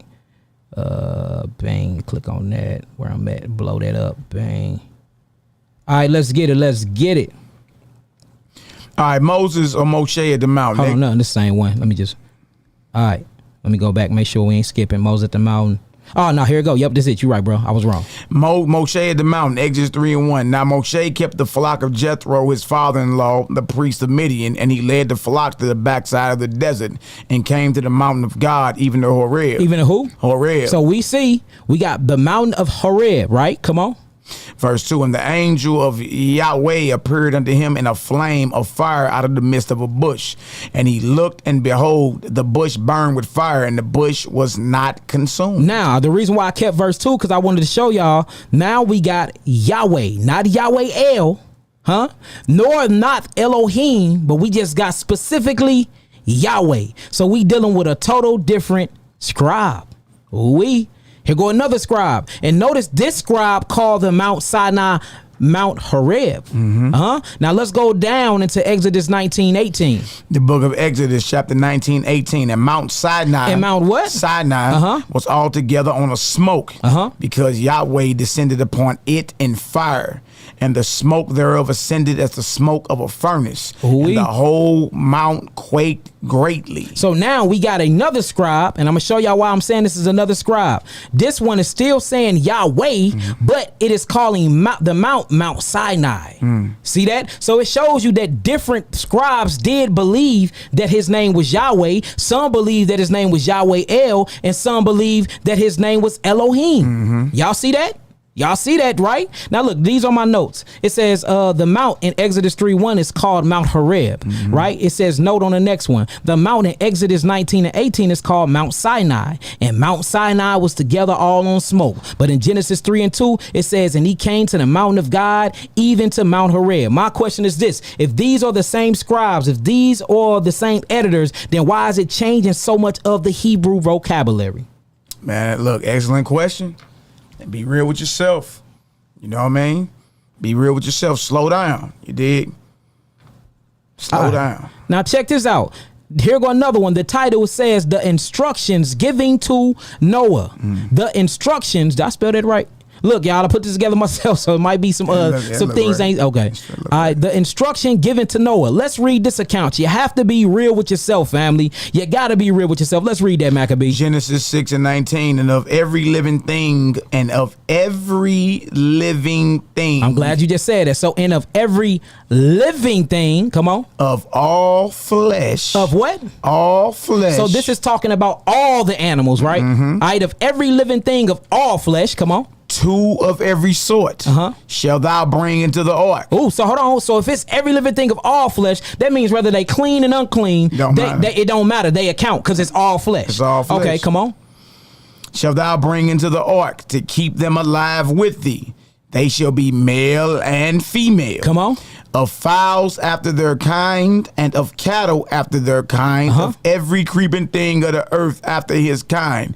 2 of every sort shall come unto thee to keep them alive. Hold on now. So we got in every living thing of all flesh, 2 of every sort shall bring into the ark after they kind. Now let's read. So now look, y'all, this is from the Elohim source. This is from the Elohim source. Now let's go into the Yahweh source. What do the Yahweh source say in Genesis chapter 7, which is nothing but a chapter over, showing you that there is many scribes that had their hands in the same books. Many scribes had their hands, and when I've been counting them, and as much as I've been studying, I've been seeing 7 to 10 scribes in just one book. So book of Genesis, 7 to 10 scribes. Book of Exodus, 7 to 10 scribes. But when you get to that P source, man, it's about like 20. It's about 20 scribes. Them priests was all in these deals, boy. Yeah, it makes sense though. Boy, them priests, man, them corrupted priests, man. Hey, they changed the whole game. You know what the priests was doing? Capitalism. Absolutely. They was straight doing capitalism, man. Yeah. Straight capitalism. They was getting these sacrifices for free, right? Straight for free. And then selling them. At times, you know what I mean? 200% markup, boy. Boy, that's a boy. That boy, look. $1.5 billion a year dollar industry in the temple. Yeah. And the temple was the bank. Don't get it twisted. And if y'all don't believe me, I will show you the book. I got a book called The Political Bible that gets deep into all the money exchanges and everything that went down in the temple. The temple was not only a sacrificing place, but it was a place, it was a library, is where you went to get all of your literature from, your historical facts from. It was a bank. It was where you went to go get your money, your exchange and everything. It was used as a meat market at sometimes. Look, that temple was the thriving place. It was where you get your education at, and it was your hospital. That temple was the thriving place. They set that up while they was in exile. They say, well, look, when we build our temple, we finna make sure we get this in. And look, ain't no other nigga finna get none of this, because if you ain't after the bloodline of Aaron, you won't get a piece of this. Don't that sound like how the Rothschild set up the central banking system? Man, it sound just like it. Showing you that's the same devil we dealing with, man. And they secured a bag for your bloodline, bro, for thousands of years. Same thing Aharon did. Same exact thing. If y'all don't see this, y'all blind. Man, all right, so look, let's read this Genesis 16 one more time, and then let's read a different account. Genesis 6:19, and of every living thing of all flesh, 2 of every sort shall thou bring into the ark to keep them alive with thee. They shall be male and female. Where your keys at, real quick? Of male and female. Hold on, y'all, real quick, y'all. I'm gonna read it while you find your keys. It says, and of every living thing of all flesh, 2 of every sort shall thou bring. Hello. Go ahead, out. Genesis 6:19, and of every living thing of all flesh, 2 of every sort shall thou bring into the ark to keep them alive with thee. They shall be male and female. Come on. Verse 20, of fowls after their kind, and of cattle after their kind. Come on. Of every creeping thing of the earth after his kind, 2 of every sort shall come unto thee to keep them alive. All right, now check this out. In my red, my note says, and of every living thing of all flesh, 2 of every sort shall thou bring unto the ark. Now let's go into another scribe, and let's see his viewpoint. Let's see what he wanted to write in the scribe. Because look, sometimes they just did what the hell they wanted to do. See that? Whether it was a word of God or not, they just putting it in there. Let's see from the Yahwistic form. What did they say? Genesis chapter 7, verse 1. Genesis 7:1. And Yahweh said unto Noah, come thou and all thy house into the ark, for thee have I seen righteous before me in this generation. Verse 2. Of every clean beast thou shalt take to thee by 7. Hold on. We just read in Genesis 6 chapter 6 verse 19, it says of all living flesh, 2 of every sort after its kind. Yeah. So now we get to Genesis 7:1. It says, and Yahweh said unto Noah, it says, come thou and all thy house unto the ark, for thee have seen righteousness before me in this generation. Of every clean beast thou shalt take to thee by sevens. Ooh, by what? Sevens. Come on. The male and his female, and of beasts that are not clean by 2. The male and his female. Now what's going on with this? Now when you read this, and once we get into the priest document, the priest went in here and put that in there because they needed to have something to sacrifice when you get to Genesis chapter 8 and 9. That's the reason why. So they said, look, we're going to have to change the number of animals, because if we have them do a sacrifice, because Yahweh never attended for sacrifice. They like, look, if we have them sacrifice in Genesis 1:19, there ain't going to be no more animals. So they had to justify the other animals. So they say, look, let's put another 5 animals on the clean one. So now take 3 by 7s, male and females, and of the beasts that are not clean by 2, male and female. This is direct conflict and contradiction. Yeah, because verse 19 of chapter 6 say of every living thing of all flesh. That consists of clean and unclean, right? Yeah. Then you get down to 7 and 2. It says, or even clean beasts, thou should take thee by 7s, male and females, and of beasts that are not clean by 2, male and female. So this is what my notes say. It says, Noah makes no sacrifice in the E document. See that? Notice in the Elohim document, Noah don't make any sacrifices. But when we keep going, Noah gonna make sacrifices, showing you that what the priest was trying to do, they didn't want to make it seem like that anybody was over the sacrifices since the beginning. Since the beginning. Right. But look, they would have to do that. Yeah. You got to write yourself in the beginning, you know what I mean, to justify what you doing in present day. Look, you know what blew my mind? I was meditating last night. I said, Aaron and they asses, they written themselves into history with these sacrifices, just like the white man did. Just come on the scene and write itself in history. Bro, that's what Aaron and them did with the sacrifices, with the temples, with all of that. They literally in exile, bro, they had a plot and plan, and they wrote themselves in history, just like the Ashkenazi Jews, them Germans, writ themselves in history, took over our land and claimed to be us, bro. Bro, that's how you know we're dealing with the same viper. We're dealing with the same serpent. We dealing with the same evil shaitan, because it's the same agenda.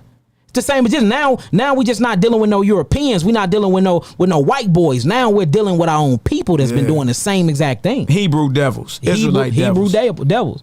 All right, so I'm gonna read my notes real quick. I said no one ever offers up a sacrifice prior to Aharon and his bloodline in Exodus when studying the E document, and we're gonna show that when we get into the E document and show how the priests went through all the different documents to set up everything for the temple and for the sacrifices, for they can start making billions of dollars a year out of the temple. All right, now look, if y'all see this, let me get up off of this real quick. All right, because we want to string y'all on the way. We want to make sure that we are all in agreement here. All the ones that is not egotistical, the ones that really see this. If y'all see this, type in some 9s. If y'all see this, type in some 9s. Yeah, the story changed. Verse 19 in chapter 6 is all flesh bring the 2 pairs. You get down to chapter 7, now it's where the clean bring the 7, and the unclean, you just gonna bring the purrs and all that. You know what I mean? Yep, that's right. The priest added it for profit. That's exactly what they did. And look, I don't want to shame Moses' name, y'all, because it wasn't Moses. The more and more you study, it was Aaron. It was Aaron, the same one that set up that golden calf to Moloch when Moses was in the mountain receiving the pure Torah. And he came back down and he seen Israel stanky legging and sacrificing to a golden calf. It was Aaron the whole time. And Aaron never repented. Ain't that what it say? Yeah, I mean, I ain't found yet where Aaron repented of what he did. Meaning he turned away from setting up idols and sacrificing and all that. You know what I mean? And we got extra biblical resource though. Got them books that we bringing out in the origins of sacrifice. Aaron then did not only repent, but boy, hey, wait till we read this stuff. So all right, we got 9s. Let's keep it going. We got 9s. Let's get it back going. Hold on now. Let's keep it going. It makes sense for Jeremiah to say that the Most High said, I never spoke to your fathers. I never did that. Nor did I command them in the day of Egypt concerning burnt offerings and sacrifices. Facts. Why would Jeremiah say that? Why would Isaiah say, who requires you to tread my courts with this? Yeah, who and where the courts at? Yeah, the temple. The temple. So Yeah. they were sacrificing the other guys and where? Yeah. The temple, y'all. See, look, y'all, I see where y'all be hung up at. Y'all be like, well, that was to other gods. We know that. We not saying it was. We saying that the Israelites was thinking that they was sacrificing to God, but God never commanded them or concerned them burnt offerings nor sacrifices. So it always been to other gods. So they are going to the temple thinking that they sacrificing to Yahweh because the evil priest was back there and had them thinking that, and they was actually sacrificing to other gods in the courts, in the court and courthouses of Yahweh. That's what was happening. The whole time we've been serving another God. The whole time on Passover, we've been serving Molech. The whole time on Passover, we've been serving the God of the heaven, Azaroth. For the whole time, we've been serving the God Baal, sacrificing lamb and blood to the blood death God. And that's Shaitan. That's Shaitan. And you've been thinking you've been doing it for Yahweh. You've been thinking that you've been doing that because it's part of the culture. And y'all don't even know that that's not part of the culture. That shit been written in by Aharon and his sons, y'all. Hey, look, you know what another thing makes sense? It's crazy because when you get into the pagan rituals of sacrifice, it look identical. It look the same. It be like, dang, ain't that in Leviticus? Man, let me turn this camera around. Hold on. Ain't that in Leviticus? Like the one Negro in Africa.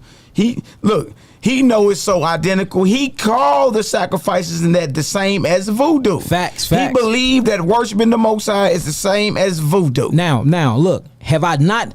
Look, I done said this on record so many times, y'all. I used to be teaching in class. I said, look, if you take the word Yahweh name out of it, it's dark magic. How many times I done said that teaching? Yeah. I said, look, these things are so much like dark magic that if you take Yahweh name out of it, you couldn't even tell the difference. And this is from a person that used to study black magic. I studied all of it. I studied demonology. I studied all of it.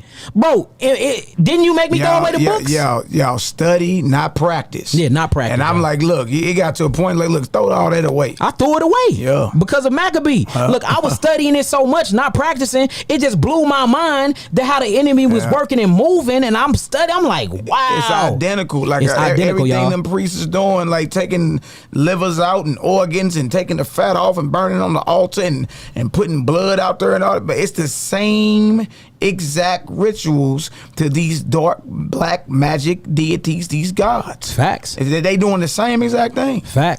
And look, you can't knock it. And this from a person that straight was studying all of that. And I finally realized why he put it on my spirit to study my enemy like that. He told me to study the enemy, so I did it. And I was like, why am I studying like that? It got so deep, I was studying so much. Man, Malachi talk, he like, look, it's time to throw the books away. I went home, stomped on them. Man, the wives threw them out. I ripped them up and threw them out just to come full force back into the new revelation we got now. And just for me studying it, now I see why he put it on my heart to study that, because now I got all the evidence and proof that can trace these things and origins back to Aaron.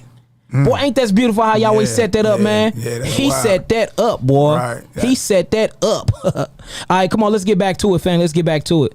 All right, let's get back to it. Let me blow this up real quick. All right, y'all. So we got y'all nines on that. Everybody agree to that. Now let's move it on to the next one. Y'all. It's more. All right, now look, check this out, y'all. Now this one gonna blow your mind. All right, it says within the same chapter, Noah enters the ark twice. How is that possible? Let's read it. Genesis 7, verse 7. Genesis 7:7. And Noah went in, and his sons and his wife and his sons' wives with him into the ark because of the waters of the flood. Now look, he went in because the waters of the flood. So if we got him going in again, that means he went out. So did they drown? Did they walk on water like Jesus?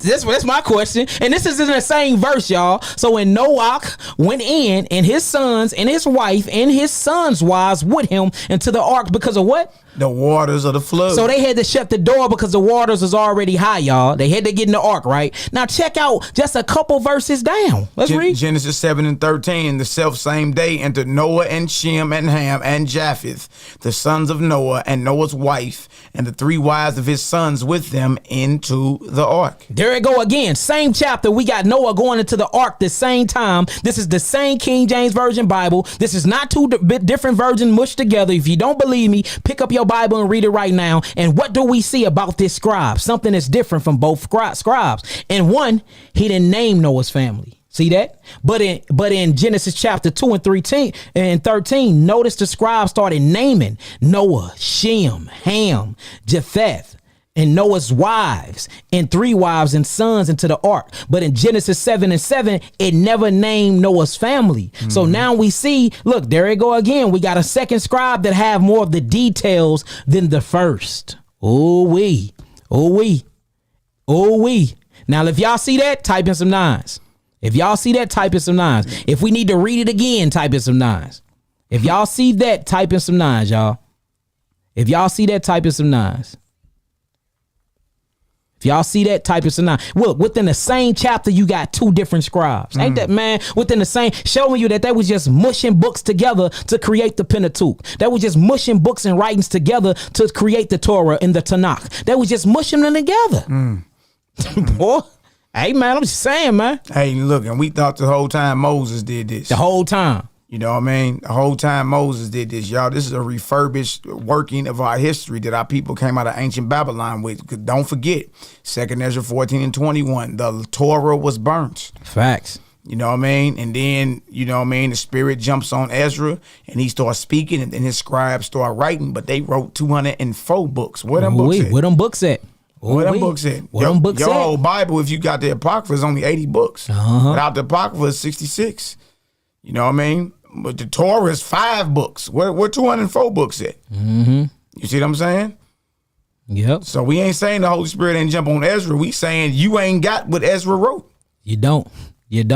Look, we got to come to the fact, man. The conclusion is that we've been given another Torah. We do not have that same Torah that Moses came out with. We do not have that same Torah that Moses wrote. Is we saying Moses didn't write a Torah? No, Moses did. But do we have that? No, we don't. No, we don't. And guess what? The only way to get that pure law, the only way to get them pure writings of Moses is through the first begotten son. And look, he gone. He ascended. He's ascended master now. But guess who he left behind? He left behind his apostles who he taught that pure law to. And guess what they have? They writings are still in the earth. Could you lift up some of their writings real quick, brother? Yep, they absolutely. Writings are still in the earth. Nazarene Acts of the Apostles or the Clementine Homilies. You know what I mean? This is Peter's journal right here. They writings are still in the earth. You know what I mean? And right Peter was that dude. Yeah, he went in. He was K5 was that dude. He was battling old Simon the sorcerer. Simon Mag is in her all through her. You know what I mean? And Clement was documented. Even to be a Nazarene is initiation into it. 6-7 year initiation period. You got to be tried, proven. At the end, you finally baptized. You know what I mean? The bishop blow. He breathed the Holy Spirit on you like Messiah breathed on the disciples. Fact. And all that. And you adjure yourself. You know what I mean? If at any moment I go against this call and may the universe be hostile toward me. You know what I mean? This right here, you know what I mean? This is Peter's journal, Nazarene Acts of the Apostles or the Recognitions of Clement. There's another one called the Clementine Homilies. Yeah. Also, you got the Gospel of the Holy 12, which was, look, all these first century documents older than your New Testament. Older than the New Testament, y'all. You know? And look, you know what's crazy? They even kept the Sabbath different, y'all. Look, all the views was different. Yeah. All throughout the centuries, y'all. All of it. This ain't new. Camp banging ain't new. There ain't none of this new. Ain't nothing new under the sun. Nothing is new. That's right. They even kept solar. They kept the feast of light, solar. They didn't keep the feast of lunar, of darkness. Look, we have been given a different Torah, y'all. I'm just keeping it 1,000, which I know it hurt, but we have. Yeah. Look, even our feast days was different. Nazarenes don't keep the same feast days as the priests. We didn't. We don't. And guess who? I'm a Nazarene. I'm a Essene Nazarite. That's right. So we celebrate differently. We do. We follow after the first begotten of Messiah. He did things differently. He taught against and abolished everything that them priests was putting up, y'all. He did. And that's why they killed him. Because he was so revolutionary. He came to reform. He came to bring back the pure law of Moses. And the pure law of Moses didn't consist of sacrifice. That means he was going to hit their pockets for what? 1.5 billion a year. They had to get rid of him. He came and healed. That means you didn't have to go to the priests and the hospitals to be healed no more. The temple to be healed. Because he healing people from blindness, raising the dead on the spot. That's why they hit his top. Yeah, what y'all think this was? Y'all think he just hang from the cross to die for our sins' sake?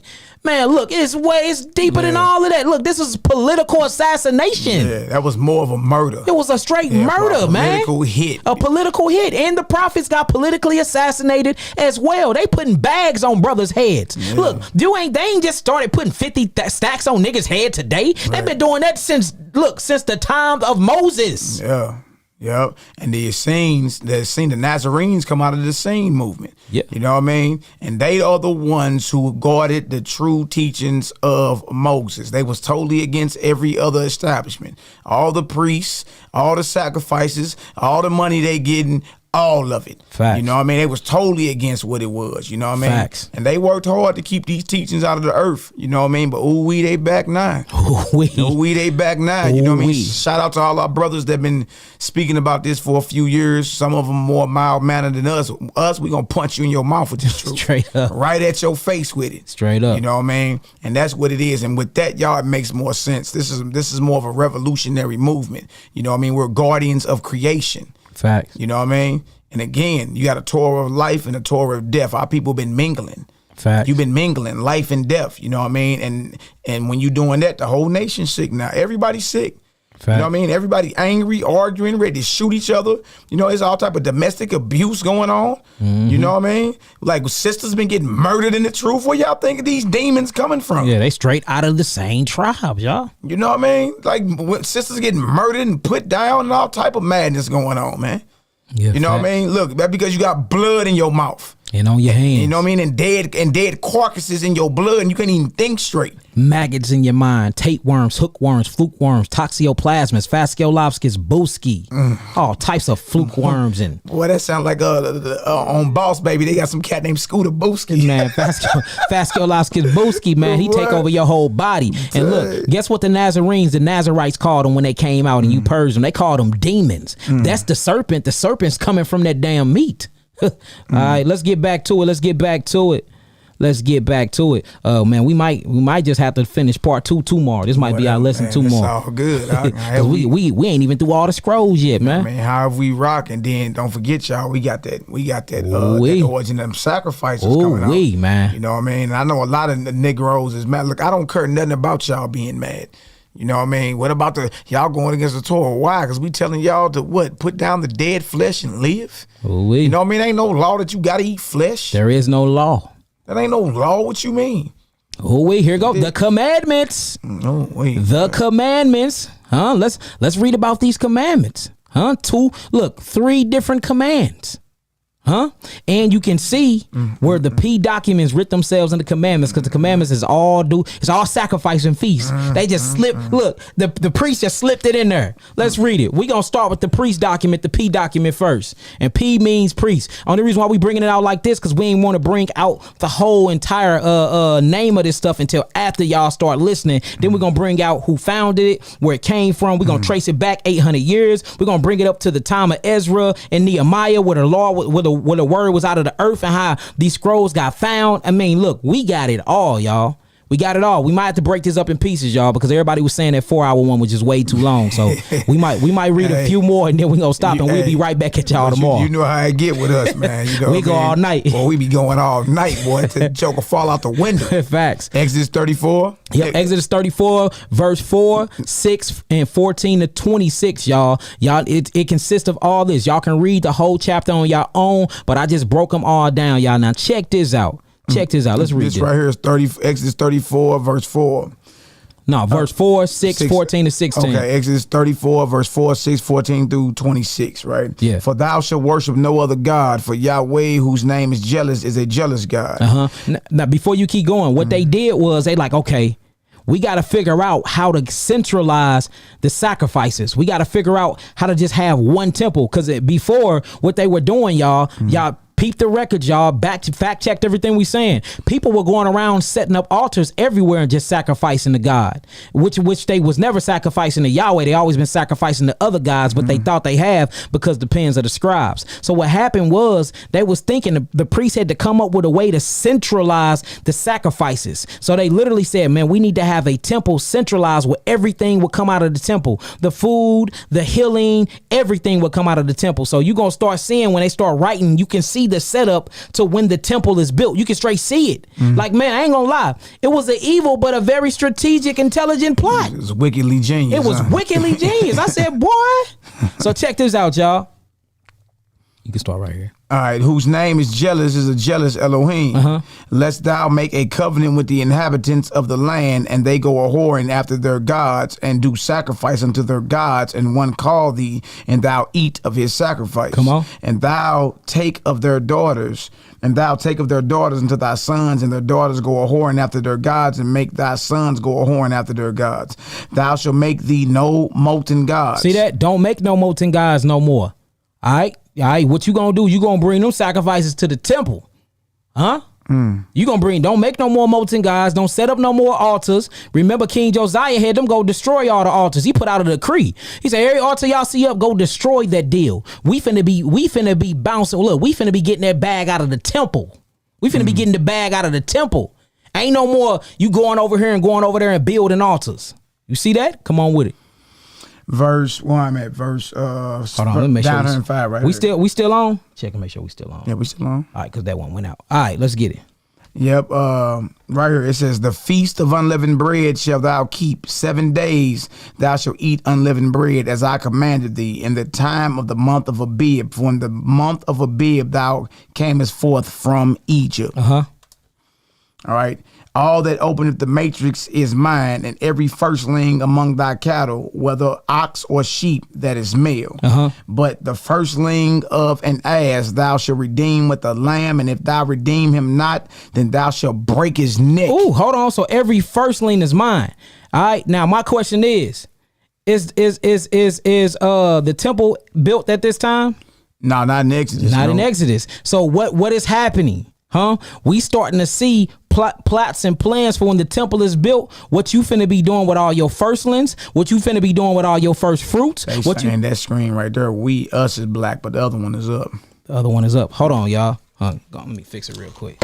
Yep. Keep reading real fast. Right here, Exodus 34. If we can be heard, they said screen went black. We can be heard. Give us 7. We gonna go ahead and fix that real quick, y'all. It's all good. Nah, I still see that deal. The screen went black. Yeah, ain't nothing but the adversary. You know what I mean? No. Yeah, we can be heard 7. It's just a screen. The actual this is up. It looked like on my phone that's up. Indeed. Let me see something real quick. I see what it is. Yeah, just keep talking. I see exactly what it is. Okay. See if we all this information to show. Yeah, I got it. Okay. Yeah, they say screen clear. What about Leviticus 11? Yeah, we gonna get into Leviticus 11, Deuteronomy 14. You know what I mean? They said we can see the slides though. We gonna get into that. You know what I mean? Y'all just be patient and deal with us. You know what I mean? Leviticus 11, Deuteronomy 14 is more about who you fellowship with and who you don't fellowship with. The spiritual characteristics of men. You can find that breakdown in what's called the Epistle of Barnabas. And look, and that makes sense. That make more sense. Even with Peter. Peter had a vision. Rise, Peter, kill and eat. But it was a vision. Those beasts were a vision. There you go. Those beasts were a vision about unclean men. You know what I mean? And that's what that's all about. And look, even today though, y'all, if you getting down into it and how our forefathers had flocks, we gonna go with that narrative, right? How they being slaughtered today for corporate gain. You know what I mean? All these so-called animals are being sacrificed in these slaughterhouses that we all know are temples of Baal today. Also, the way how they are slaughtering them and how fast they are being slaughtered, just that in itself is making it unclean. And on top of that, you know what I mean, it tell you when you go to the store and grab it that it's 95% fecal matter. Ooh-wee. Fecal matter. Y'all look up the Japanese shit steak. It'll blow your mind. They actually are making what you think is flesh out of dung. They scraping sewers and making them. You know what I mean? So at what time do we say, you know what, let's get on back to Genesis 1:29, the eternal dietary law of the Almighty and live. People are getting off this so-called flesh and the whole bodies are being reversed. The diseases are being reversed within weeks. Yeah. You know what I mean? Well, whether they taking herbs or not. They just getting back on the fruits and the veggies of the earth, and whole entire diseases are being reversed. Showing you that Genesis 1:29 do what? Heals. It heals, man. That's right. It heals. All right, so check this out. Let's read this again, y'all. We back in full effect. We're gonna do 2 more slides and we're gonna get up out of here. We're gonna pick this same thing up tomorrow. I don't want to make these too long because I know y'all attention span. So we're gonna do this one and probably one more, and then we're gonna get up out of here. We'll be right back at y'all tomorrow. And y'all then let's get the Ema on the phone too. I text you her number to let's do that real to quick. your phone. That's what we gonna do. Yeah, let's get her on the phone, and Ema Ahuba, we about to call you. Mosai willing, we're gonna call you right now. And then she went to seminary school, and based off what she said, look, they trained them up in the conflicts that are in the scriptures. She actually was trained in it. You know what I mean? So my last text message I sent you. I got you. Okay. Y'all, we got it's a lot of this coming out. You know what I mean? There's a lot of it that's coming out. We gonna tell you. And then look, and especially in the last days, we all know what? In the last days, we all know that knowledge has been increased. Mm-hmm. And we know that flesh is actually killing our people. Right. Especially in the last days, we all know what? Shalom, Ema. Shalom. Could you cut us down in the background, Ema? Oh, I sure will. Hold on. Okay. We finna, matter of fact, we're gonna hit this tomorrow. We're gonna make this the last. We'll bring this stuff right back up tomorrow. Yeah, we still got all stuff to go through. So yeah. Look, it's tons and tons and tons of information, y'all. Like, it really is, y'all. I mean, like I said, if we just went through the contradictions and the conflict by itself, we'll be here, and I'm not exaggerating, we'll be here for 3 days straight. Just getting, look, and I'm just talking about, I ain't even talking about the New Testament. I'm just talking about the Old Testament. So this just shows you everything we saying is true. Now we got an Ema on the phone, a beloved Ema, and she actually went to these schools and she learned the philosophy and what they taught her. So we just want to get into that. If y'all can hear her real good, say shalom to the family, Ema.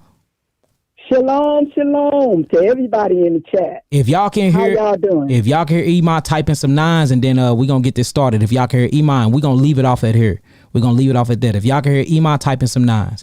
That's right, Matthew Menard. Demons equals parasites. Yep. He also say 2 gods of the Bible, family. It's a hard pill. Yep, but you got to swallow it. There is. It's 2 gods of the Bible. We've been serving the God of death, and we've been mingling and mixing. We've been literally thinking we've been serving Yahweh and been serving the devil the whole time. Yahweh don't want our burnt offerings, and Yahweh, he's full of the fat of the rams. He don't desire it. Look, even David said, if you desired it, I would have gave you sacrifice, but you don't. So I'm going to give you praise. I'm going to give you a contrite heart. I'm going to give you a humble spirit. Yahweh did not command that, nor he never did. That's always been the line pen of the scribes. Look, falsified by the priest, who is backed by a shape-shifting demonic intelligence, y'all, which is who you call Shaitan. And it makes sense in Revelations. It says that his ass will deceive the nations, because we are all deceived. We literally think that eating meat and sacrificing meat is righteous. We think that. We have been deceived. Hey, all while knowing it's killing you. Everybody can admit. Like, everybody I talk to say, hey, bro, I admit it's the best way to live and to diet, but, well, look, if you know to do good and don't do it, what is that? James said that's sin. That's sin unto you. And James was the biological brother of the Messiah, priest over the Nazarene in the scenes. Ooh-wee. Yeah. So that means everything that came out of his mouth came from who? His brother, which is who? The ascended Messiah. Absolutely. People don't want to deal with them facts, though. All right, let's get it. So yeah, Ema, could you tell us about you going into school and what did they teach you while you was there? What school was it? Just get into a little bit of it with the family. Okay, the first school I went to, I got my bachelor's in biblical studies. It's called Andersonville Theological Seminary out of Georgia, and it was a KJV only school, so yeah. So this finna benefit everybody. You look, because we ain't went to only time we went to a different verse was to compare the text in Jeremiah 8:8. The whole time we have been in nothing but the King James Version, and she said it was a KJV only college, and she actually got her degrees in this. All right, so what is the stuff that they told you? Like, what did they teach you when you first got there? Like, just get into the text, textual criticism, and things like that. Would you explain to us what the teachers taught you, what the curriculum actually was, Ema? Okay, the first thing that you do is when you get there, you get a syllabus. Each professor gives you a syllabus of what he's going to be teaching. Because by this being a KJV only school, you had books, but most of your teaching came straight from the scriptures. Mm-hmm. Okay, you had your, of course, you had your Strong's Concordance, you had your Vine's Bible Dictionary, and let me see, it was so long ago. A few other books, the Missionary Journeys of Paul, because they were big on New Testament, and what other books they had. But there was a certain group of books that everybody used. But your curriculum basically is done according to the school that you went to, according to what accreditation body they belong to. Mm-hmm. Okay, because you figure you have schools like Moody Bible Institute, and you have Dallas Theological Seminary, and Southwestern Seminary, all those other big seminaries. Most of them are under a particular accreditation body, so they have to use the same curriculum. Because that's all accreditation is. They tell you, we accreditate your school, but this is the guidelines you follow. You all have to go under this. The school I went to wasn't under their accreditation body, so they basically taught differently. And I remember Malaki was asking me about a book about who wrote the Bible. Yeah. We had a book like that, but I don't think it was that one. Okay. So go ahead. So did they teach you about any conflict? Did they teach you about any controversy? Did they teach you, what did they teach you about the different sects? What did they teach you about the different doctrines? Did they teach you that there was a conflict or anything like that when you was in school and you was learning these things through the curriculum? Yeah, they knew the conflict was there. They knew the conflict was there. What they would, how they said it, they said either it was a scribal error or a translation error. Same thing we've been saying. Yeah, because they really didn't want to deal with it. You know what I mean? Because you could see it plain as day. A lot of it, especially. All right, okay, I'll go to the New Testament since this is what they basically focused on.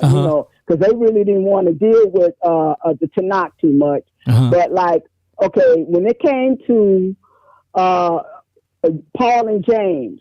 When Paul said you are saved by grace through faith, but not of works and not of yourself. But then James said, how do you have it now? Faith without works. Works is dead. He said you had to earn it. I show you faith, by my word. Mm-hmm. So, and when you ask, well, this is contradictory. They're contradicting each other. Yeah. So which one is it? And since just about every Christian seminary focuses on Paul. Facts. It was Paul who they went with. They would say, well, we're saved by grace. Everything is grace, grace, grace, grace, greasy grace, Greasy grace. So a lot of times you just kind of scratch your head and say, okay, and you just do the work so you can get your grade. And you know what's crazy to me, Ima? What's crazy to me is okay, who you gonna believe? You gonna be a believer, brother, that he's self-appointed. He never was appointed officially by the apostles. You see where you see where the bishop James sent him on his way and told him to teach a certain thing, but he didn't teach it. So it's okay, who you gonna believe? You gonna believe Paul, or you gonna believe James, the biological brother who's in Jerusalem of Christ, and he's actually over all the apostles? Are y'all gonna believe his writings, which is obviously a total conflict between him and Paul of Tarsus? Obvious, especially when you get in Galatians 1 and 2. It's a total Paul is in there straight talking about James and mad at Peter because Peter chose to stick to the teachings that James gave him. And it's been there the whole time and ain't nobody been seeing it. Right. But that's why today, after I went to school, I stopped using the KJV, because of all the contradictions. It didn't make sense to me. But then when you go to other translations, you have stuff in there missing. Yes, then you have do. Stuff where they don't add it. Yes. I agree. And we've been going through all the translations and showing, like, for instance, in the Peshitta, the Eastern version, the Peshitta we got is written, translated from Aramaic to English. If you go to that book of Jeremiah chapter 7, verse 21, at the end, when you actually read it, it says, and I did not command your father to eat meat. They totally took it out in the King James version. I mean, totally. I mean, it's totally taken out. It talks about how he went against the sacrifices and he didn't believe in the sacrifices, but it totally took that part out about not eating meat. But in the Peshitta it's there, and in 3 other different versions it's actually there where he say he didn't command sacrificing nor the eating of flesh. Yeah, because I have a Aramaic copy, so yeah, I know that. And just like something else they took out, it was somebody they were discussing in the chat when it talked about Noah when the ark stopped. When everything was over, it said after a year, it was a year. And then it said after the year, when Noah came out of the ark, it actually said it was 364 days. I think you will see that in the Septuagint. It would say that. But yeah, they took out a lot. They added some stuff. They changed some stuff. Yes. And like you was talking about the solar calendar, I studied the calendar for a long time. Yeah, the Enoch calendar. Yeah. That's solar calendar. The solar calendar. Yep, I studied that, and like I know a lot of people in the chat are probably getting mad now, but there was never a time that they used the moon. I mean, look, it's all good, Iman. They'd be okay because look, we going off the solar one too, so they'd be okay because we not keeping the law of death anymore. We gonna go off the law of light. I'd rather do it in the solar time, like the Nazarenes and the Essenes did it, rather than to go strictly solar anyway. I mean, rather go strictly lunar anyway, and it don't really make sense when you do it. When you look, what I've been noticing, Iman, it's a straight difference between what Christ was teaching and what we got. What we got in our hands and what we reading is totally different than what the Messiah was teaching the whole time. And you know who blew the lid off the whole calendar thing? She is a Jewish professor from Hebrew University named Dr.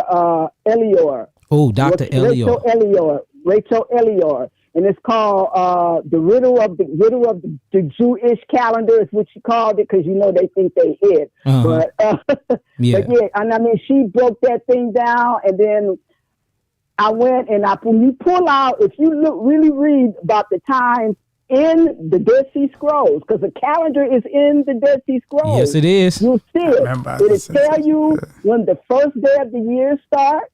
It'll tell you when because when all the feast days start on the same day every year. Yeah. It goes around every year. It makes sense. Changes. It makes sense though, because Yahweh doesn't change. It makes sense. His word doesn't change. And 65 days out of the year, it was just like a birthday. See, according to the Gregorian calendar, the way they shortening days, they longing days, you got leap year, so it changes. But if you moving off a Yahweh clock, it would have to be the same each year. It makes sense. And here's the thing, okay. You can call it we'll call it the Nazarene calendar, okay, because it's Enoch calendar, the solar calendar. That calendar starts in the new year on the 4th day every single year, because that's the day the sun, the moon, and the stars were created. Yeah. That's when the time begins, right there. And then you count from there, and then all your days are set. All your days are set, and they never change, ever. Yep. Nope, I agree. So, man, that's deep. Like a lot of people, you think people call you guys crazy. They've been calling me a heretic and crazy for a long time. It comes with the job, Iman. It comes with the job. So, for and on the record, before we get off this live, you did go to seminary school. Mm-hmm. You did go and you learned these things, and you was in there getting your theologian degrees, and they taught you about the conflict. Okay, I'm gonna tell y'all something that don't too many people know about except for my family, because when I came into the faith, I've been walking in truth now the real truth for 12 years. That's how I end up, because when I went back to get my PhD in biblical studies, I was writing my dissertation, and my dissertation was on the moral laws in the Shabbat day. Okay, because I knew that Saturday, then I knew they said Saturday was the Shabbat. And it was my thing to prove, okay, now Saturday, they say Saturday is the Shabbat, but it's gotta be Sunday. Sunday's gotta be in there somewhere. So, okay, it took me 6 months to do my research and my drafts and all that. And my proctor that I had told me, just take your time, do what you got to do. Okay, by the time, like I said, it took 6 months to research it. By the time I got finished, I was a Sabbath keeper, you know, because I learned about all the East, you know, the difference between the East and the West, how the East and the West, the churches, how they split. East went one way, the West went the other way. Yeah. And the groups, I can't pronounce the name, but they were called Pegolini. They were all Sabbath keepers. Only the West that followed Rome did Sunday. Yep, but Sunday. Everybody else was Sabbath keepers. And then the Rome got into the Gnostic Gospels. They ended up getting into the Gnostic teachings and stuff like that. And then the spinoff Christianity and Paul came from that. Yep, after the split. Now, the more and more we research, I'm not gonna lie, Ima, it is mind blowing. I mean, my mind be blown, because I'm like, I've been serving Satan the whole time and thought I was serving Yahweh the whole time. So like I see what it means when it said that he will deceive the nation, the world. I see it.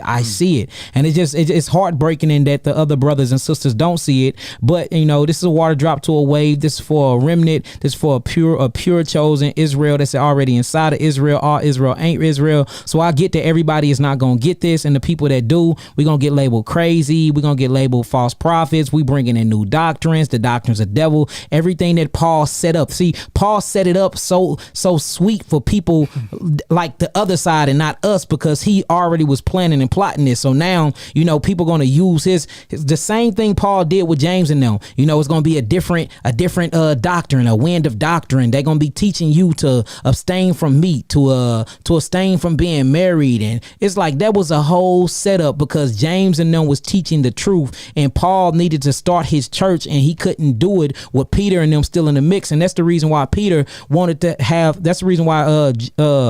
wanted to have Peter by him so much, because Peter was very influential. So he like, if I get Peter on my side, not only that, Peter is right up under James, I probably can get some money to found my church. Because in Acts, he needed some money. He asked James for some money, and James told him no.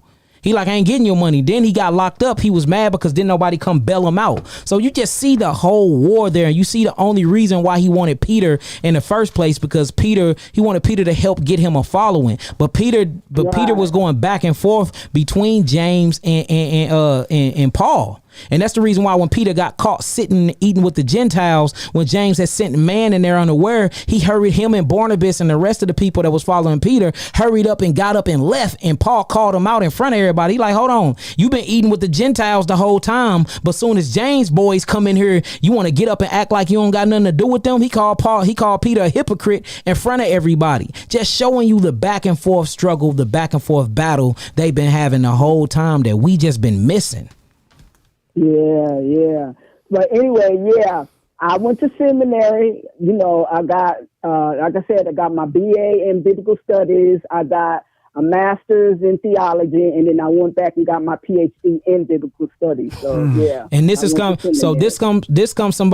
from someone that is very experienced. This come from someone that got the PhDs and the doctrines to back up what she's saying, and she's saying the same thing that me and Maccabee been saying. You just don't know the information, but she's privy to that same knowledge. We just want to thank you, Iman, for coming on here and even giving your testimony on that. And it's just good to show that this, because we don't have PhD degrees and none of that stuff in theology or in biblical studies and none of that. So it's just good to come from somebody from that background that's been in that institute that's saying the same thing we've been saying. Yeah, well, thanks for having me on. Oh, it's all good, Iman. I really appreciate it. All right, Iman, we might need you again tomorrow, so I will let you know. I'm here. Okay. All right, Iman, we love you, Iman. Shalom. Shalom. Love y'all too. All right, peace. Hey, so, I mean, man, that is amazing. See, everything we've been saying. So it's 11 o'clock. We went live exactly at 8:30. Yeah, I think right around 8:30, something like that. So what we gonna do is we gonna finish this up tomorrow, and tomorrow we will answer questions. But we ain't gonna do it today because we already over our time. So just make sure y'all tune in tomorrow around the same time, and we gonna run through that, and then we'll answer questions tomorrow. And then after that, we coming out with the origins of the sacrifice, which will blow your mind, and then we blowing that chicken out of the water according to your law.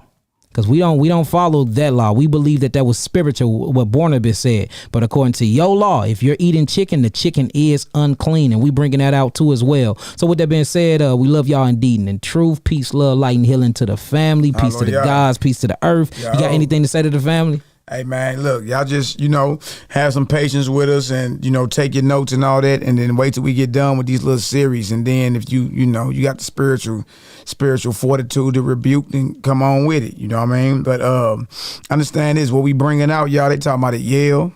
They talking about at Cambridge, Oxford, you know what I mean? The J document, the P document, the E document, the D document, and the Q document. They all talk, look, what we talking about, y'all, is a combined 800 years of research, you know what I mean, to arrive at what we talking about this day, about this refurbished Torah that came out of Babylon or out of captivity, you know what I mean? And what came out with that was also the so-called Talmud.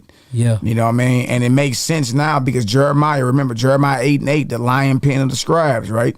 All right, well, that had to come into play at some point. Facts. You know what I mean? When did it come into play? When did it come into play? And again, we ain't never telling y'all put the Bible down. But look, in order for you to teach the true teachings of Moshe or Moses, you should only be teaching life out of it. Anything that got to do with death, anything that has to do with a death diet, get rid of it.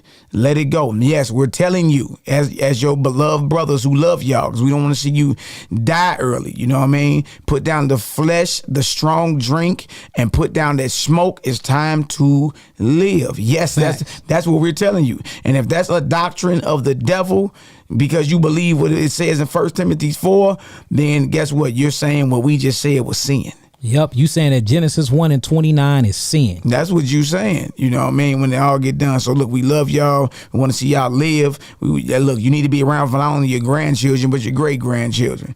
Most High willing, you know what I mean? And look, if persecution come behind this, and which it already is, look, so what? Man, we prepare for that. That's easy work. You know what I mean? So look, Most High willing, around 8 p.m. Central Standard Time tomorrow, we're going to go ahead and be right back on part 2 of this. And a lot of these things that we bringing out about to be in presentation form. We're putting it right up on the screen, PowerPoint platform, so you can look at it, see it. If y'all want this whole presentation, make sure y'all email me or YAHKI, and we'll make sure you get it.